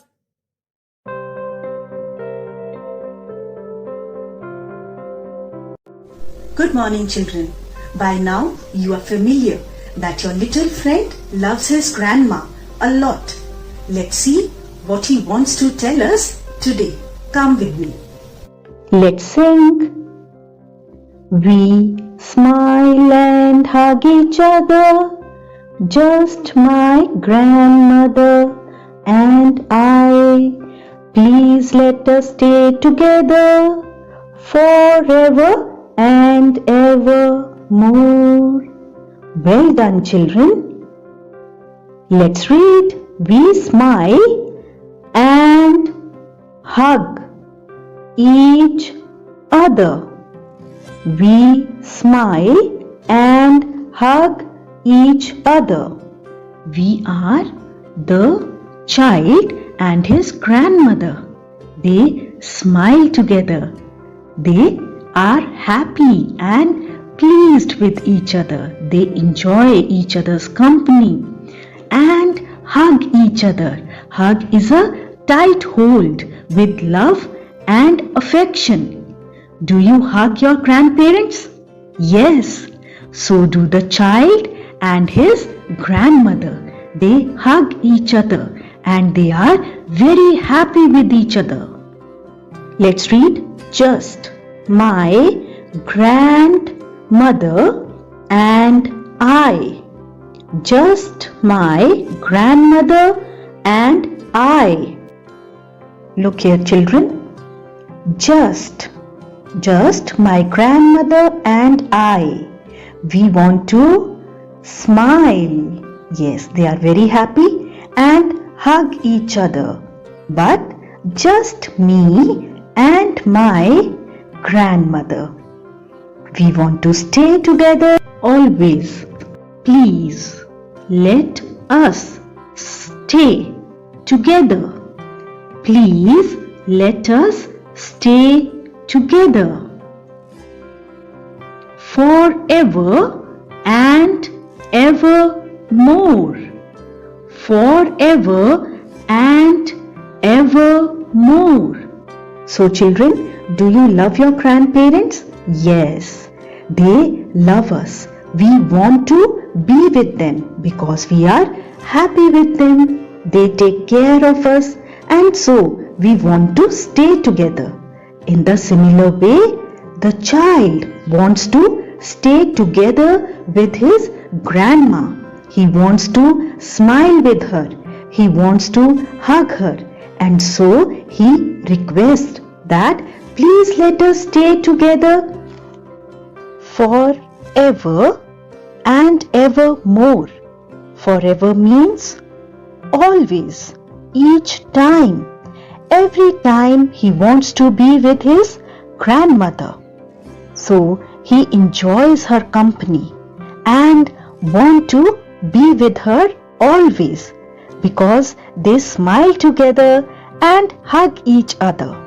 They are very happy together. So children, we should always take care of our grandparents. Children, your homework is try to recite the poem on your own. Come, I'll help you. I am a little child in a big world where giants in black boots make swift moves. I even spy machines in the sky. They look like birds but have no eyes. Grandmother and I, we often sigh at the big adult world, an alien world. I caress her wrinkled skin. In her I find my kin. We are so much alike. We think so alike. Well done, children. We smile and hug each other. Just my grandmother and I. Please let us stay together forever and ever more. Well done, children. Do take care of your grandparents. Love them. They are very special to us. ਪਿਆਰੇ ਬੱਚਿਓ, ਅੱਜ ਆਪਾਂ ਤੁਹਾਡੀ 5ਵੀਂ ਜਮਾਤ ਦੀ ਵਾਤਾਵਰਣ ਸਿੱਖਿਆ ਦੀ ਕਿਤਾਬ ਵਿੱਚੋਂ ਪਾਠ 10 ਖਾਦ ਪਦਾਰਥਾਂ ਦੀ ਸਾਂਭ ਸੰਭਾਲ ਪੜਾਂਗੇ। ਤੁਸੀਂ ਆਪਣੀ ਕਿਤਾਬ ਦਾ ਪੰਨਾ ਨੰਬਰ 62 ਖੋਲੋ। ਦੇਖੋ ਕਿ ਗੌਰਵ ਦੇ ਮਾਤਾ ਜੀ ਸਾਨੂੰ ਖਾਦ ਪਦਾਰਥਾਂ ਦੀ ਸਾਂਭ ਸੰਭਾਲ ਦੇ ਕੁਝ ਤਰੀਕੇ ਦੱਸਦੇ ਹਨ। ਪਹਿਲਾ ਤਰੀਕਾ ਹੈ ਠੰਡਾ ਰੱਖ ਕੇ। ਹਰੀਆਂ ਸਬਜ਼ੀਆਂ, ਫਲ, ਦੁੱਧ, ਮੀਟ, ਬ੍ਰੈਡ ਆਦਿ ਨੂੰ ਫ੍ਰਿਜ ਵਿੱਚ ਰੱਖ ਕੇ ਸੁਰੱਖਿਅਤ ਕੀਤਾ ਜਾਂਦਾ ਹੈ। ਫ੍ਰਿਜ ਵਿਚਲਾ ਘੱਟ ਤਾਪਮਾਨ ਭੋਜਨ ਨੂੰ ਖਰਾਬ ਕਰਨ ਵਾਲੇ ਸੂਖਮ ਜੀਵਾਂ ਦਾ ਵਾਧਾ ਰੋਕ ਦਿੰਦਾ ਹੈ ਤੇ ਭੋਜਨ ਨੂੰ ਖਰਾਬ ਹੋਣ ਤੋਂ ਬਚਾਉਂਦਾ ਹੈ। ਨੰਬਰ 2, ਉਬਾਲ ਕੇ। ਬੱਚਿਓ, ਅਸੀਂ ਘਰ ਵਿੱਚ ਦੁੱਧ ਵਰਗੇ ਪਦਾਰਥਾਂ ਨੂੰ ਉਬਾਲ ਕੇ ਕੁਝ ਸਮੇਂ ਲਈ ਖਰਾਬ ਹੋਣ ਤੋਂ ਬਚਾ ਸਕਦੇ ਹਾਂ। ਤੁਸੀਂ ਅਕਸਰ ਆਪਣੇ ਮਾਤਾ ਜੀ ਨੂੰ ਦੁੱਧ ਗਰਮ ਕਰਦੇ ਦੇਖਿਆ ਹੋਣਾ, ਕਿਉਂਕਿ ਉਬਾਲਣ ਨਾਲ ਦੁੱਧ ਜਲਦੀ ਖਰਾਬ ਨਹੀਂ ਹੁੰਦਾ। ਨੰਬਰ 3, ਖੰਡ ਪਾ ਕੇ। ਤੁਹਾਡੇ ਦਾਦੀ ਜੀ ਵੱਖ-ਵੱਖ ਫਲਾਂ ਦਾ ਮੁਰੱਬਾ ਤਿਆਰ ਕਰਦੇ ਹਨ। ਮੁਰੱਬਾ ਬਣਾਉਣ ਲਈ ਫਲਾਂ ਨੂੰ ਖੰਡ ਦੀ ਚਾਸ਼ਨੀ ਵਿੱਚ ਪਾ ਕੇ ਜ਼ਿਆਦਾ ਦੇਰ ਤੱਕ ਸੁਰੱਖਿਅਤ ਰੱਖਿਆ ਜਾ ਸਕਦਾ ਹੈ। ਬੱਚਿਓ, ਮੁੱਖ ਤੌਰ ਤੇ ਆਂਵਲਾ, ਸੇਬ, ਗਾਜਰ ਆਦਿ ਦਾ ਮੁਰੱਬਾ ਬਣਾਇਆ ਜਾਂਦਾ ਹੈ ਤੇ ਇਹ ਕਈ ਮਹੀਨਿਆਂ ਤੱਕ ਖਰਾਬ ਨਹੀਂ ਹੁੰਦਾ। ਨੰਬਰ 4, ਨਮਕ ਪਾ ਕੇ। ਤੁਹਾਡੇ ਭੂਆ ਜੀ ਅੰਬ, ਆਂਵਲਾ, ਮਿਰਚਾਂ ਆਦਿ ਨੂੰ ਨਮਕ ਪਾ ਕੇ ਅਚਾਰ ਬਣਾਉਂਦੇ ਹਨ।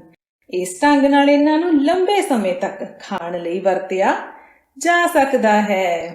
ਬੱਚਿਆਂ ਨੂੰ ਅੰਬ ਅਤੇ ਨਿੰਬੂ ਦਾ ਖੱਟਾ ਮਿੱਠਾ ਅਚਾਰ ਬਹੁਤ ਪਸੰਦ ਹੁੰਦਾ ਹੈ ਤੇ ਬੱਚਿਓ, ਅਚਾਰ ਕਈ ਸਾਲਾਂ ਤੱਕ ਬਿਲਕੁਲ ਖਰਾਬ ਨਹੀਂ ਹੁੰਦੇ। ਚਲੋ ਬੱਚਿਓ, ਪੰਨਾ ਨੰਬਰ 63 ਤੇ ਚੱਲਦੇ ਹਾਂ। ਨੰਬਰ 5, ਤੇਲ ਪਾ ਕੇ। ਵੱਖ-ਵੱਖ ਤਰ੍ਹਾਂ ਦੇ ਫਲਾਂ ਅਤੇ ਸਬਜ਼ੀਆਂ ਦਾ ਅਚਾਰ ਤੇਲ ਪਾ ਕੇ ਬਣਾਇਆ ਜਾਂਦਾ ਹੈ।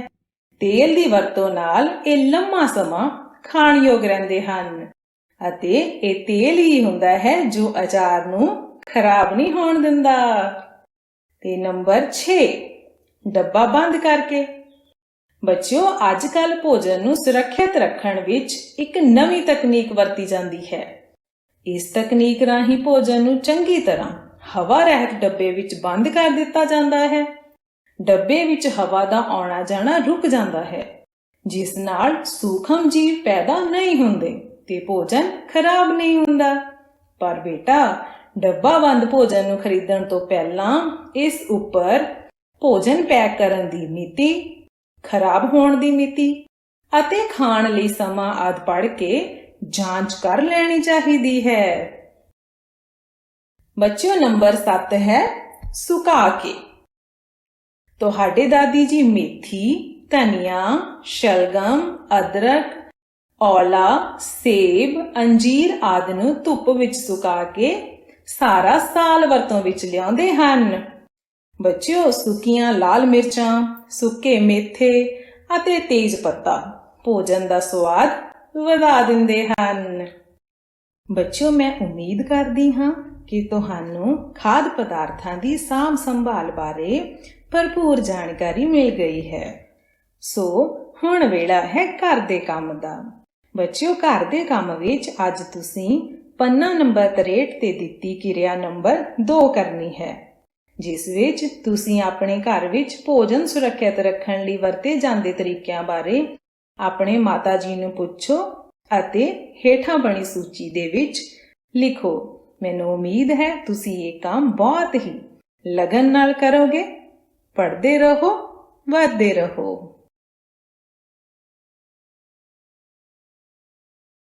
ਬਹੁਤ ਹੀ ਸਤਿਕਾਰਯੋਗ ਅਧਿਆਪਕ ਸਾਹਿਬਾਨ ਅਤੇ ਪਿਆਰੇ ਵਿਦਿਆਰਥੀਓ, ਸਾਰਿਆਂ ਨੂੰ ਪਿਆਰ ਭਰੀ ਸਤਿ ਸ੍ਰੀ ਅਕਾਲ। ਹਾਂ ਬੇਟਾ, ਆਪਾਂ ਪੰਜਾਬੀ ਦੀ ਲਿਖਾਈ ਬਾਰੇ ਗੱਲ ਕਰਦੇ ਪਏ ਹਾਂ ਔਰ ਜਿਹਦੇ ਵਿੱਚ ਮੈਂ ਤੁਹਾਨੂੰ ਕਿਹਾ ਸੀ ਵੀ ਸਾਨੂੰ ਗਿਣਤੀ ਦੇ 9 ਹੀ ਅੱਖਰ ਸਿੱਖਣੇ ਪੈਂਦੇ ਆ, ਕਿਉਂਕਿ 35 ਅੱਖਰਾਂ ਨੂੰ 9 ਸੈੱਟਾਂ ਵਿੱਚ ਵੰਡਿਆ ਹੋਇਆ ਔਰ ਹਰ ਸੈੱਟ ਦੇ ਅੱਖਰਾਂ ਦੀ ਬਣਤਰ ਹੈ ਜਿਹੜੀ ਰਲਦੀ ਮਿਲਦੀ ਹੈ। ਅੱਜ ਬੇਟਾ ਆਪਾਂ ਜਿਹੜੇ ਚੌਥੇ ਸੈੱਟ ਦੇ ਆਖਰੀ ਅੱਖਰ ਕੱਕਾ ਦੇ ਉੱਤੇ ਪਹੁੰਚ ਗਏ ਆ।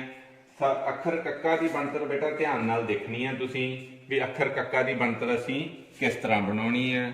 ਸਭ ਤੋਂ ਪਹਿਲਾਂ ਬੱਚੇ ਅਸੀਂ ਕੀ ਕਰਨਾ ਹੈ, ਜਿਸ ਤਰ੍ਹਾਂ ਸਭ ਤੋਂ ਉੱਪਰਲੇ ਪਾਸੇ ਨੂੰ ਅਸੀਂ ਇੱਕ ਰੇਖਾ ਅੰਦਾਜ਼ੇ ਨਾਲ ਜਿੰਨੀ ਅਸੀਂ ਅੱਖਰ ਦੀ ਚੌੜਾਈ ਰੱਖਣੀ ਆ ਉਸ ਹਿਸਾਬ ਦੇ ਨਾਲ ਅਸੀਂ ਇਹ ਰੇਖਾ ਲੈ ਲੈਣੀ ਆ। ਉਹਦੇ ਤੋਂ ਬਾਅਦ ਦੇ ਵਿੱਚ ਬੇਟਾ ਅਸੀਂ ਕੀ ਕਰਨਾ, ਇਧਰਲੇ ਪਾਸੇ ਥੋੜੀ ਜਿਹੀ ਰੇਖਾ ਛੱਡ ਕੇ ਇਸ ਬਿੰਦੂ ਤੋਂ ਸ਼ੁਰੂ ਕਰਦੇ ਹੋਏ ਅਸੀਂ ਇੱਥੋਂ ਹੇਠਲੇ ਪਾਸੇ ਨੂੰ ਆਵਾਂਗੇ। ਇਹਦੇ ਵਿੱਚ ਵੀ ਬੱਚੇ ਗੋਲਾਈ ਦਾ ਹੀ ਵਿਸ਼ੇਸ਼ ਧਿਆਨ ਰੱਖਣਾ, ਹੇਠਲੇ ਪਾਸਿਓਂ ਅਸੀਂ ਨਾਲ ਨਹੀਂ ਲਾਵਾਂਗੇ। ਇਹ ਬਣ ਗਿਆ ਬੱਚੇ ਸਾਡੇ ਕੋਲੇ ਅੱਖਰ ਕੱਕਾ। ਇਹਦੇ ਵਿੱਚ ਵਿਸ਼ੇਸ਼ ਧਿਆਨ ਦੇਣ ਵਾਲੀ ਗੱਲ ਕੀ ਹੈਗੀ ਆ, ਜਿਹੜੀ ਆਹ ਜ਼ੀਰੋ ਬਣੀ ਬੇਟਾ, ਆਹ ਸੈਂਟਰ ਲਾਈਨ ਆ, ਜ਼ੀਰੋ ਦਾ ਜ਼ਿਆਦਾ ਹਿੱਸਾ ਜਿਹੜਾ ਉਹ ਸੈਂਟਰ ਲਾਈਨ ਤੋਂ ਹੇਠਲੇ ਪਾਸੇ ਨੂੰ ਹੁੰਦਾ, ਥੋੜਾ ਹਿੱਸਾ ਸੈਂਟਰ ਲਾਈਨ ਤੋਂ ਉੱਪਰਲੇ ਪਾਸੇ ਨੂੰ ਹੁੰਦਾ ਆ। ਔਰ ਆਹ ਸਟਾਰਟਿੰਗ ਪੁਆਇੰਟ ਤੇ ਆਹ ਜਿਹੜਾ ਐਂਡ ਪੁਆਇੰਟ ਆ ਇਹ ਲਗਭਗ ਇੱਕੋ ਸੇਧ ਦੇ ਵਿੱਚ ਹੁੰਦੇ ਆ ਬੇਟਾ। ਫੇਰ ਧਿਆਨ ਨਾਲ ਦੇਖ ਲਓ ਕਿਸ ਤਰ੍ਹਾਂ ਬਣਾਉਣਾ ਆਪਾਂ ਕੱਕਾ। ਆਹ ਪਹਿਲਾ ਸਟੈਪ ਬੇਟਾ, ਉਹਦੇ ਤੋਂ ਬਾਅਦ ਦੇ ਵਿੱਚ ਇਸ ਬਿੰਦੂ ਤੋਂ ਚੱਲਦੇ ਹੋਏ ਗੋਲਾਈ ਦਿੰਦੇ ਹੋਏ ਹੇਠਾਂ ਇੱਥੋਂ ਦੀ ਘੁੰਮ ਕੇ ਅਸੀਂ ਆਹ ਪੁਆਇੰਟ ਇਸ ਬਿੰਦੂ ਦੇ ਆ ਕੇ ਰੋਕ ਦੇਣਾ। ਇੱਥੋਂ ਬਿਲਕੁਲ ਥੋੜਾ ਜਿਹਾ ਫਰਕ ਰਹਿੰਦਾ ਆ, ਨਾਲ ਟੱਚ ਨਹੀਂ ਕਰਦਾ। ਇਸ ਗੱਲ ਦਾ ਤੁਸੀਂ ਵਿਸ਼ੇਸ਼ ਧਿਆਨ ਰੱਖਣਾ ਹੈ। ਸੋ ਬੇਟਾ ਇਹ ਸੀਗੀ ਅੱਖਰ ਕੱਕਾ ਦੀ ਬਣਤਰ। ਤੁਸੀਂ ਹੁਣ ਬੱਚਿਆਂ ਨੇ ਕੀ ਕਰਨਾ, ਇਹ ਚੌਥੇ ਸੈੱਟ ਦਾ ਆਖਰੀ ਅੱਖਰ ਸੀ ਕੱਕਾ, ਇਹਦੀ ਬਣਤਰ ਹੈ ਜਿਹੜੀ ਤੁਹਾਡੇ ਕੋਲੇ ਵਰਕਸ਼ੀਟ ਹੈ ਜਾਂ ਤੁਹਾਡੇ ਕੋਲ ਆਪਣੀਆਂ ਕਾਪੀਆਂ ਦੇ ਉੱਤੇ ਇਹਦੀ ਬਣਤਰ ਬਣਾ ਕੇ ਦੇਖ ਲੈਣੀ ਹੈ। ਸੋ ਇਹਦੇ ਨਾਲ ਹੀ ਸਾਡਾ ਚੌਥਾ ਸੈੱਟ ਵੀ ਕੰਪਲੀਟ ਹੋ ਗਿਆ। ਕੱਲ ਨੂੰ ਆਪਾਂ ਬੇਟਾ ਪੰਜਵੇਂ ਸੈੱਟ ਦੇ ਪਹਿਲਾ ਅੱਖਰ ਆ ਜਿਹੜਾ ਉਹਦੀ ਬਣਤਰ ਸਿੱਖਾਂਗੇ। ਤੁਹਾਡਾ ਬਹੁਤ ਬਹੁਤ ਧੰਨਵਾਦ।